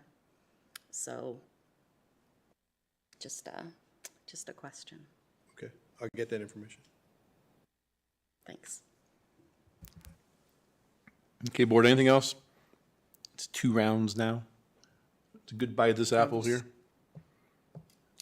Okay. Sure. So you weigh in on the dean of students. So you all know I've been opposed to that position from the beginning for many reasons. But the issue around discipline and having to have another person in the building to handle that, what do we have principals and assistant principals for? You know, they are supposed to be able to maintain their buildings. Now, Christiansburg Middle School was not getting the support that it needed, and that's why it was out of control. And it was the change in principles that helped bring that building better under control. And I am also concerned about who we might find to be able to help keep that building at the level that it's at now and even better. So the needs-based budget, so I've said this for years. If we don't tell them what they need and let the public see what we need to make sure we are doing the best we can for our students, then we're just, saying, oh, well, we'll take what you'll give us, or this is the minimum we need to do it. We need to excel. We need to have everything that we need, and we need to let people know this is what it takes. So when they come and they say, well, how come this, or why don't we this, then we can say, because we don't have the funds for it. But if you look at the budget, you will see we have requested these funds so we can. So I am never in favor of giving this is what we need, because we want to be physically responsible. Yeah, we're supposed to have some physical responsibility, but that's the Board of Supervisors. And their job is to provide funds for us to operate the schools the best way we can. And that's not just by saying, we'll take $4 million, but we really need 12. If we get 4, we figure out what to do with it, but we really need 12. So that it's out there. So when they come back and say, well, you only asked for 4 last year, now you're asking for 12 this year, what happened? How come you need so much more money? Well, no, we've been telling you for many years we need 12, and we're only getting 4 or 2 or 3. And the county has, except for that 1 year, have been very, very gracious and stepped up to help support our schools. But I'm still going to go back to the state, and they're sitting on all that money, and we're still having to beg and grovel and figure out how we cut funds and how we don't pay people so that they will come and stay here, to make sure we're giving our students the best we can give them. So we need to tell them everything that we need, and then everything that we want, and why. It's because of our students. I hope I'm done. So if you all don't say anything else, I won't think of anything else. I'll put it back up. All right, board, anything else? Chair Hudson, can I just ask for clarification? Sure. So a lot was said, a lot was discussed, right? And we presented a rough idea of what we were asking for, right? So I heard a lot, and I heard a lot of things and a lot of suggestions. So am I correct to assume at our next school board meeting that I'm going to come back to you all with the cost of all those things that we had said, add this, you should do this or that, and then we will then decide whether we're going to move forward with that to present to the Board of Supervisors? I don't see why not. I'm fine with that. I just want to make sure I took notes, what everybody said and what the suggestions were, and we'll bring that all back and with the costs associated with it. And then we'll talk about, at that point, well, yeah, go ahead with this or don't do this. Fair? I mean, I appreciate Ms. Franklin's comments, right? Like, if you think all the comments you've heard tonight, if you think that those are the things that we need and want and need in our district, we should put them in there. And we should advocate for them, and we get what we get, and then we decide. Okay. I think there needs. Yeah. Yeah, we just don't throw everything out there. That's not what I meant. What we feel we need, we still need to have that discussion as a board. So just don't add everything, because we as a board may not think we need everything. I think that's what I heard, right? So what I was alluding to is coming back at the next meeting is, this is what people have asked and suggested. this is what it will cost. Which ones do you want to make sure in the budget? And the board tells me that. Is that a correct assessment? Yeah, because one of the big things I want to see is what we do to help with salaries for our support staff. I heard you. I wrote it down. Okay, so that's a big one. And if you could ask the county administrator also, what is a 1 cent per $100? It's $1.2 million approximately. That's with the increase. I don't know what I don't know what the increase for this year. Approximately, it's around, even with the increase, it's not going to be 1.8, right? So it's approximately 1.2. That's why the 2.5 comes out to right around $3 million. I know that from the capital we get annually. But I could find out exactly. They'll know after they assess all the growth, and they don't have that exact number yet, as far as I know, as late as the other day. Yeah, 3% on 1.2 is not going to be much if it's a 3% increase. So. Okay. All right. Okay. Thank you all. Thank you. Can I make an observation? Sure. It seems to me that if that's the plan to come back with our asks included, that there'll have to be another conversation after we prioritize before a budget goes to the Board of Supervisors. Because we'll have to vote on it. And so that needs to be factored into our meetings. So if he comes to us with a revision, we need to then prioritize as a board what we're actually going to ask. Then we get a final budget that we approve, correct? Am I correct on that? So I think we have time, Dr. Gitry, to do that. Yeah. I think I just want to make sure that in terms of our procedure moving forward with it, that's clear. Yeah, and we'll clarify that in an email to make sure that's possible. But I think the formal ask, Ms. Bland, you may know, the formal ask to the Board of Supervisors is February 24th. So we have time in between there to discuss it and then to formalize a vote if we didn't want to do it at the same time. And we can also. Maybe on a Tuesday, perhaps. Just kidding. No, do make it on a Tuesday.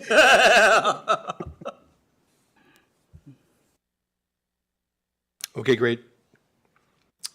Next up, the administration will present proposed changes to the high school and middle school 2025-26 program of studies. Dr. Barbara Wickham, our Assistant Superintendent for Curriculum and Instruction, is available for questions if needed.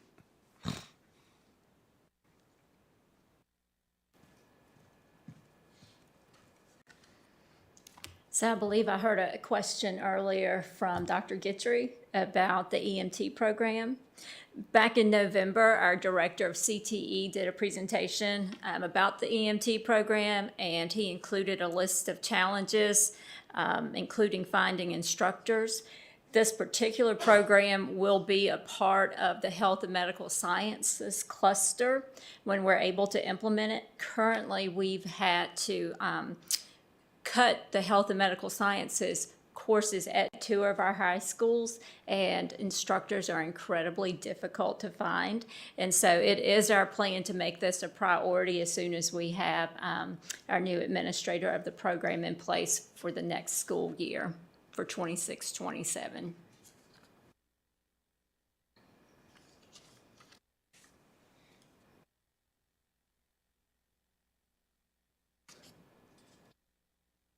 Got here. So the changes, so you're right, the program of studies, both for the middle school and the high school, those are pretty significant documents when you're going through looking course by course. So the changes were put in 2 documents that you have, one for the changes to the middle school program of studies and one for the high school program of studies. So the changes at the middle school level is a unified PE course. That's the new course that's being offered. And then there were a couple of courses that we have that we just changed the name of those courses. And then for the high school program of studies, there's a DEAP Human Geography course that's added, and then a couple of theater courses. So those are the changes to the program of studies. So for those that aren't familiar with unified PE, can you explain what Unified PE is? Sure, we started that this year at the high school level. This course combines students of all abilities to participate in developmentally appropriate activities, including lifetime activities, physical fitness, and sports. And basically, members of this course, students who participate, learn how really to create a more inclusive and accepting school environment for all of our children. We did get a presentation on this earlier in the year, right? Yes. Mm-hmm.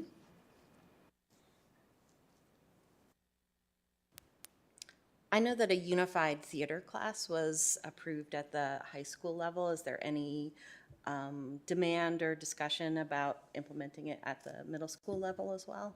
So our secondary principals were asked back in November to submit their list of courses that they wanted to have us consider for adding to the program of studies. That particular one was not in the request from any of our secondary schools.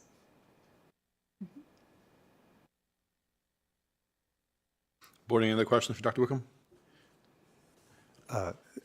Thank your staff, you and your staff, for putting this together and updating it. I appreciate that. I do have just a few questions here. Starting with middle school, I know it's late, but this is before us and we need to approve it. When it comes to the gifted program, it says that they're pushing in that there's co-teaching. I know that that's not consistent. So if we pass this, there are things that you can do to ensure that this is actually taking place? Because we just got a presentation about the gifted program, and it's hard to even get teachers doing the PD. And so from my perspective, we don't have, I don't want to see the district have kind of a beggar's model, like, oh my God, please let our gifted teachers in. So I'm wondering on what you can do to ensure that if we do pass this, that co-teaching is happening at the middle school level. That's a great question. I will say that our administrator of gifted programs, Ms. Fotinos, has been working diligently with our classroom teachers who serve our gifted students to ensure that we have some co-teaching going on, particularly in English right now. So that is something that's been a priority for her that she's working to move forward for next year. Okay, I'd love to make sure that co-teaching is taking place in our middle schools, because it's just really needed. Another question I had about the IE time enrichment. I know that last year that there was a decision made in the spring to basically devote that time to SOL prep. That's not reflective in the program of study. Is there an intention to do that? And if there is an intention to do that, it seems to me that this should be reflected in the program of study, because what we have here doesn't actually capture that. Sure. So unfortunately, I believe that there was a lot of misunderstanding around what happened last year during IE time. So IE time is intervention enrichment time. So for those students who need that extra support to prepare for their SOL test, absolutely, the plan is still there to make sure that the last 90 days, for example, leading up, that they get that extra support. But the E is for enrichment. So for those students who do not need that extra support or help, they should continue on receiving the services like from their GRT or opportunities for enrichment. Okay, so if that did happen, then there was a communication gap or something happened between the school board office and our local schools, because my understanding was that it didn't come from the bottom up, from the top down. And so that's one of my concerns, and I just want to protect that time precisely for the reasons that you just mentioned, and given our description of how it should be meeting the needs of the students and reflect their abilities and what they need in that time. We will be sure to reiterate that. Okay, wonderful. Another question I have, and I don't have too many more questions, the SB 435 and HB 1076, there was a change with the requirement through the through-year testing. It's unclear to me how the district has responded to that, because I know that there's a mention of the MAP testing. Have we changed our testing? Because one of the things that I've heard is just a lot of pushback about the amount of time that we devote to testing that takes away from instructional time. So have we responded to that new legislation that was passed by the General Assembly? So the legislation that was passed allowed school systems, and I don't have the numbers memorized, and I don't have them in front of you, but I'm assuming that you're referring to the legislation that allowed school systems to give other assessments like MAP in place of giving the growth assessment, correct? Yes. Is that correct? Yeah. So we surveyed our principals, asked our principals for what their preference was, had asked them to go back and speak with their teachers about that. And so the overwhelming majority of them said that their preference was to give the MAP assessment. And the reason that they chose to give the MAP assessment, variety of things. One, they felt like the growth assessment from the VDOE, for example, just didn't really give them a whole lot of instructional information, where MAP gave them information that they could use to guide instruction. They could use it for grouping students for IE time. They could use that information when they were looking at identification for different programs. And while it is a lengthy test, and they realize that it takes about an hour for students to complete that test, and that's 3 hours, 3 times a year. That was what the majority of folks said that they wanted to do for this school year. We will ask our principals again if that's something that they want to do. I will add that we have heard from our principals and a number of our teachers some concerns around not having common unit assessments. And so our English teachers at the high school level actually advocated for MAP in English class because they didn't have a common unit assessment. Right, okay. Good question. Thanks for clarifying. And the last one is in the high school, economics is required, correct? Correct. So if we have all our students who are required to take that, why is that? What wasn't clear to me was that it's virtual, but I know that it's virtual. Why is that virtual? So students are also required to have one virtual class. And so it's a way of killing 2 birds with 1 stone. So across the state, that's the way that this personal finance class is offered. So you have the opportunity, you have to take that class, you have to take a virtual class. So that's how the VDOE has rolled out this class.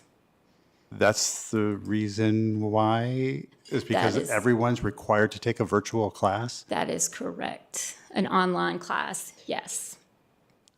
That's interesting. It would be nice to have that reflected, that it's a virtual class, because it's not like when I went through this, I was like, you would have no idea that students are required to take a virtual class. So I would just make that clear. Thank you so much. I'm sorry for all the questions. I tried to get through them really quickly. Appreciate the answers. Ms. Barden? So just one, and it kind of touches on the personal finance class. I don't know if I knew that that was the class because it had to be virtual. I might have and just forgotten. But I have heard from several students and and parents, especially students. I don't know if there's anything we can do about it because we use it as the virtual class that we have to have, but I don't think being virtual serves our students' purposes in that class, because I will tell you, my daughter took it. They memorize what they need to know to pass the online test, and then when it's done, they came to me and say, and they ask them questions like, they were asking them tax questions. I'm like, most adults I know don't even know the answer to these questions. And so it was strict memorization, and I don't really feel it prepares them. And I have a feeling that most of them, it doesn't prepare them for what they need to do as far as writing a check, balancing a checkbook, just how to handle finances, what this means, what this word means, because they remember it and then they forget it after the test. I don't know if there's anything we can do. I think an in-person would be better, and maybe if we had that class later, they have to have it by the time they're a junior, correct? Yes. But they can take it earlier. So I don't really see them taking it earlier than being a junior is really going to benefit them at all, because by the time they reach junior and senior, I see them being more in tune and more wanting to maybe start thinking about these things, as to where if they're doing it when they're in a younger age and a younger grade, they're just thinking, oh, this is a class I've got to take and I just need to pass it, so I'm going to memorize it, pass it, and then I'll forget about it. I didn't know what your thoughts were on that, but I did tell people that I would pass those comments along, and to see if maybe we could start thinking of a way we can teach that better, or try to provide our students with more of a knowledge on that, maybe compensated with the online class. I'm not sure what the answer is, but I did just want to let you know that I have been asked about that. I totally agree. And it's funny, coincidentally, I had this conversation with a group not too long ago the reality between what this class offers online versus what it is that children actually need and what this class really could be if it was developed differently. And that's something that we certainly can share with the VDOE as well to say, because we cannot be the only people who feel that way. Ms. Bond? I don't have any questions. I just want to make a comment that, I love the way that it's a lot of information, but I like all the information. If I was someone who had no idea, I could take this document and I could read it and it would explain everything. And I think sometimes, students will say, well, I didn't know that offered. But it's laid out right here. If you want to know, you can read it and you can find out. And I appreciate that because I think that's, even just to the addresses, the pictures, who is this and who is that, and that's important. That's the kind of information that I think our community enjoys reading and finding out, and what is offered, and what does that class mean, and what does map testing mean? What is SOL? When is it, and why do we do it? And those type things, that's important. It's important for just the basics of having it in here for that person who just wants to say, what is my child going to be doing in middle school? So thank you. I appreciate you saying that, and also it reminded me to just share with folks that our academic and career planning nights will start as early as next week. So the next couple of weeks we'll be holding those at our secondary schools. You're right, it's a big document, so if you have any questions, we encourage our parents to come out to those nights at each school. Dr. Roundtree, I think I skipped you earlier. You have any questions? I think you passed by me, but I'll take another round. So map testing not being required by the state. I know especially middle schoolers with transition to middle school, many of them are burnt out on test taking. Now, personally, I totally agree with everyone that MAP is a better testing scenario than SOL growth. However, for some reason, the state wants to require that we utilize SOL. So we have to do that. We choose to do MAP. So we choose to put our students through a lot more testing rather than educational coursework because the state mandated testing is a failure. Again, we should talk to legislatures and petition that they utilize a system that is successful and gives back the feedback that is required. But until that time, I don't know that it benefits us to give students additional testing, put them through hours of additional testing, rather than having them do their traditional coursework for those hours. But that's my feedback from middle school students that have come to me and talked to me about the amount of testing that we have in our school systems. So I can say a couple of things on that. We will revisit this with our principals and our teachers. And again, the feedback has been this is certainly a better tool than anything else that we've had in terms of giving us specific standards that students need to work on, growth measure, and all those pieces. And I'm a mom of a middle schooler. He's been taking MAP tests since he was in second grade, I think. He will tell you, I have MAP testing today. But I will say the flip side of it, as his nerdy mom, I'm always super excited when I see the reports to see, did you actually meet your targeted growth? And if you didn't meet your projected target growth, is it because you didn't spend enough time on the test? Or are there some things that we need to work on that you didn't learn that you should have learned? So I have found it helpful, but I can tell you again, from a parent and of a middle schooler, I hear the same thing. He definitely does not love taking the tests. Board, any other questions? Just one point of clarification. I know, so the MAP is the alternative. So San Rizal introduced this legislation to give the boards that flexibility. With that change, does it require the 3 MAP tests? I know that it needs to adhere to the standards of learning, but are we required by the state to still do that, those testing periods? It's just a matter of what we use to assess that that the school board could control.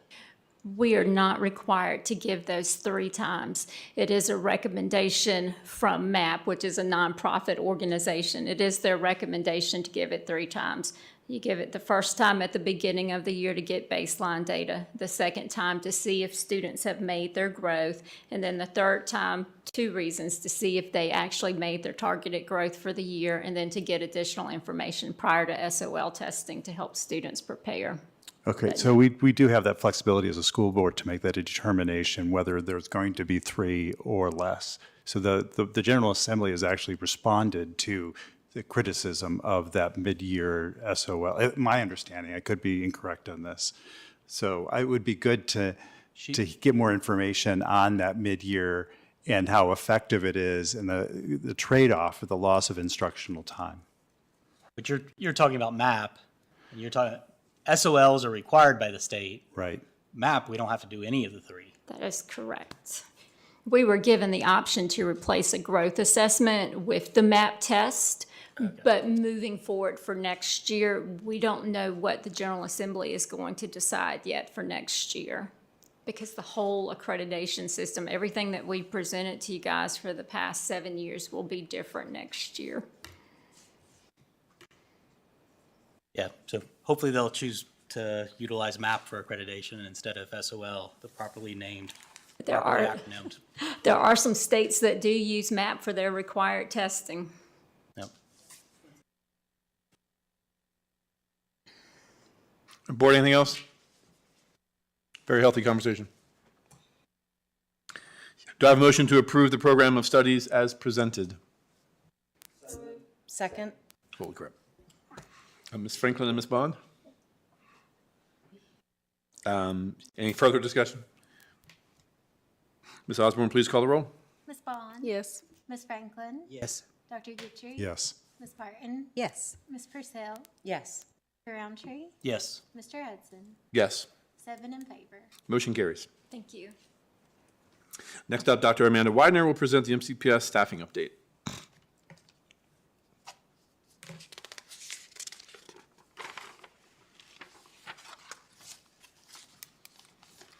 Good evening, Chair Hudson, school board members, and Dr. Reagan. As we start the new year, I want to present information related to staffing, including vacancies and our progress in filling those positions. I'll share with you just an overview of our vacant positions that we have as of today, and how that relates to the number of positions across the county and the percentage they represent in terms of the vacancies. I do want to point out and clarify, when I updated this presentation this week under our administrator positions, I did overlook updating one very recent vacancy, so I will speak to that when I get to the administrator slide. But as you can see, we currently have 3 administrator positions that are vacant, 8 instructional positions, 13 special education certified positions, and 45 classified vacancies.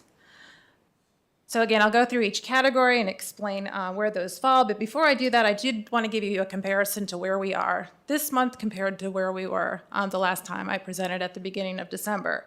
And the good news there is you can see that the vacancy numbers have gone down in each category. All right, so these are our current administrator vacancies. We have filled 2 of those. So with the start of the new year, we have our school compliance officer. That position has been filled and that individual has started. We have also filled the assistant principal / 504 coordinator position. So those were approved at the last board meeting and those individuals are on board and have started. We are in the hiring process for filling our director of secondary education position, and we have moved forward in also filling the position for our ELA administrator. We do have a candidate in the hiring process. The position that I forgot to update and I overlooked, and I do apologize for that, is that at the start of the year we have a new vacancy, which is our administrator of CTE and business partnerships. You all were aware that this was going to be an upcoming vacancy, but with the start of the new year, that vacancy is official. However, that position has been posted, and we actually have interviews scheduled for that. So we are in the hiring process and are working towards filling that position as soon as we can. These are our current school certified vacancies, so teachers. So we have recently filled 2 teacher positions, one at Gilbert Linkus. So we have someone who was approved at the last board meeting who has filled that position. And then one of our IT/RT data analysis positions has also been filled. We are still looking for an elementary teacher at Harding Avenue. The grant-funded counselor position at BMS, we're still looking at applications there. The ESL teaching positions, those were all new that were added fairly recently, and we're looking at applications. And then we are still looking to fill a health and PE position at Montgomery Central. That was initially a half-time position. We've expanded it to a full-time position, and I believe Dr. Stanley has set up interviews for that, so we are in the hiring process there as well. These are our special education vacancies. Dr. Gutra, as you pointed out, we still have 13 positions here. We do have some of these positions that are close to being filled. School psychologist, one of those positions, we approved a candidate at last month's meeting, and that person will be starting next week. One of our special education positions, this was a new position at Blacksburg High School, has been filled, and then we have another candidate recommended at Auburn High School. And we have a candidate who was approved at Montgomery Central who's working in another position. That individual will be moving and starting that position next week as well. Moving on to the classified side, these are our existing openings. So we have 11 custodial positions that we are accepting applications for. I have noticed that since the start of break in the new year, we have 15 new applicants for custodians. So I'm hopeful that at the next meeting when I report out that hopefully we're going to have some of those positions filled because we have had a lot of recent applications. One thing we have done in trying to expand the possible pool of applicants is posting some part-time custodian applications. So if we can take one full position and fill it with 2 part-times, that's a new avenue that we're pursuing. So we have had some part-time applicants as well. But again, we have had a number of recent applicants for our custodian positions, so I'm hoping that we will make some progress over the next few weeks in filling those. We still continue to have a grounds maintenance position. Again, there's 5 new applicants there, 2 HVAC technician positions. We had a recent vacancy for our environmental health and safety manager. We've posted that position. We have a candidate who's being recommended to fill our technology systems analyst position. And of our 3 bus driver positions that are open, we do have 2 candidates that are recommended for that position and 1 in the hiring process. Moving on to our paraprofessional positions. Again, we've added a lot of new positions here within the last semester, so we still have a number of those positions that are open. However, we are bringing before you 6 candidates tonight to fill those positions. Recently, we have tried to expand our advertising for that. Dr. Brewster went and spoke to, he's worked with the Dean of Students at New River Community College and recently spoke to students in the human development and early childhood classes there. So we've tried to advertise to some of those college students those positions and tried to garner some interest there for filling those. Lunch recess aide positions, we have a candidate who has been approved and will start this week, start tomorrow, and another candidate that's recommended. We have a candidate that's recommended tonight to fill the AA position in our special education department.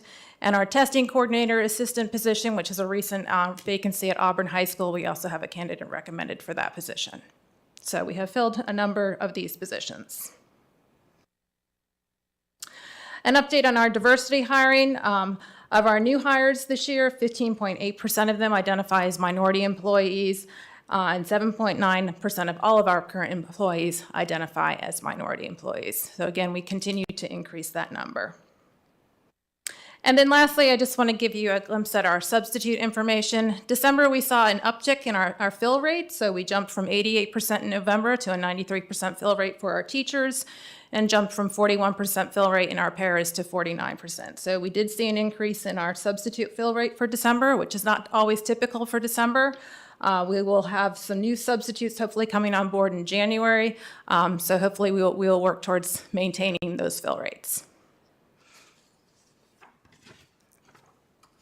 What questions can I answer for you? Board, any questions? Sure. Thank you. I just have one question with the special ed. Mm-hmm. One of the things I've wondered is, I know that there have been, the observation has been made that it's just difficult to hire, and so I still look at that stubborn 9.3% vacancy. One of the things that I don't want to make a unilateral request, but one of the things that would be helpful for me is to actually have some data to compare comparable districts in our region, or whatever, to see what their vacancy rate is. See, okay, we're in line with other districts around us, or maybe there's something, you know, if it's 5% and comparable districts, maybe there's something else we need to consider, other factors we need to consider. So I don't want to make a unilateral request, but I'd like to fill in some of the suppositions that we may have with some data on that. But I do appreciate the creative attempt to fill some of these other positions, and I'm happy to see success with some of those strategies. And with the high number of vacancies we have and the new positions we're hoping to add for next year, we are trying to get ahead of that this year. We posted all of our positions for next year in November, so we do have a number of applicants for special education teachers for next year. We've actually done some interviewing and are starting the process, so we're hoping to get ahead of that so we can do a lot of early hires. We've also tried to expand upon the use of a new partnership we have with a program called iTeach. So iTeach is a VDOE-approved program that provides a fairly cost-efficient and easier pathway to licensure for individuals who hold a bachelor's degree. So we recently hosted 2 information sessions. In fact, we did one via Zoom yesterday. We invited all of our paraprofessionals and substitute teachers because many of them do hold a bachelor's degree, and many of them we are finding do have an interest into going into teaching, some of them in special education. So it is possible for people who apply and enroll in the iTeach program now, if they complete, there's some coursework that doesn't take long, and they have the bachelor's degree, they could actually be eligible for a provisional license by the spring, early to late spring, which could make them eligible to apply for any openings that we have. So we've been trying to pursue and expand the use of that program. That's terrific. Great. A little more data would be good. Board, any other questions? It's not so much a question, but more of a comment. I'm really excited to see that Director of Secondary Education is in the hiring process. That position has been vacant for quite a while. I appreciate Dr. Wickham and others stepping in to make sure that emergencies are triaged. But I look forward to how this, how principals can be supported and how that role can help better serve our students. So thanks. Dr. Roundtree, anything? Nothing, just thanks for putting together the report. Ms. Franklin? I'm good. Ms. Parton, Ms. Bond? Good, thank you. Great, thank you so much. Thank you. All right, next up, unfinished business. Are there any items of unfinished business? Okay. Are there any items of new business? There's a request I wanted to make to put on a future agenda, is that we've had discussions around particular cases dealing with some discrepancy or possible discrepancy between practices with discipline and our policy. I know that you brought them to light. You know, because you brought them to light, and it's something that the board needs to address, I would like to see that put on a future board agenda. If it's the will of the board, of course. As long as Dr. Bregan understands the request there. I think. If you could follow up, Dr. Gitchu, with an email of specificity, I will definitely put that on the agenda and we'll discuss whatever you give me. Okay, happy to do that. Thank you. Any other new business, board? Okay, great. Are there any announcements? I just have an announcement. I happened to pull up what the average school board member salary in Virginia is, and it's $12,834. So that's how far below we are. And salary range for a school board member is $12,000 to $24,000.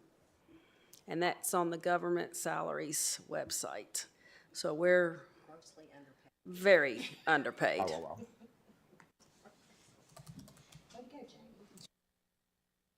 I was going to do that homework, but thanks for doing it for us. Yeah, right. All right, great. Anything else? So the Dialogue on Race will have their Winter Summit January the 25th, Christiansburg Middle School.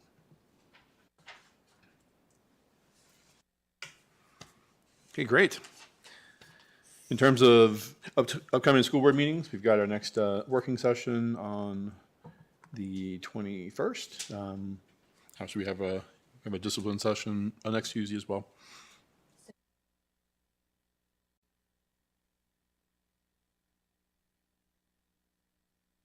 I mean, is that something that? The plan was to do that, yes. Okay. Make sure that was said. Okay. We also had a As far as you know- legal matter to talk about at that meeting, too. Right. So next Tuesday is definitely a meeting. Is that what you guys are saying? Yes. Or a closed session? Yes. Yes, okay, thank you. I just need a clarification on that.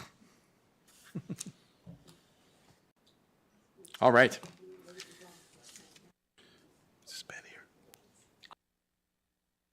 Do I have a motion to enter into closed session as authorized by section 2.2-3711 of the Code of Virginia to discuss a legal matter, a personnel matter, and a student matter? Second. Ms. Franklin, Dr. Roundtree, any discussion? Ms. Osborne, please call the roll. Ms. Vaughn? Yes. Ms. Franklin? Yes. Dr. Gitchery? Yes. Ms. Parton? Yes. Ms. Purcell? Yes. Dr. Roundtree? Yes. Mr. Hudson? Yes. 7 in favor. Motion carries. We're now in closed session.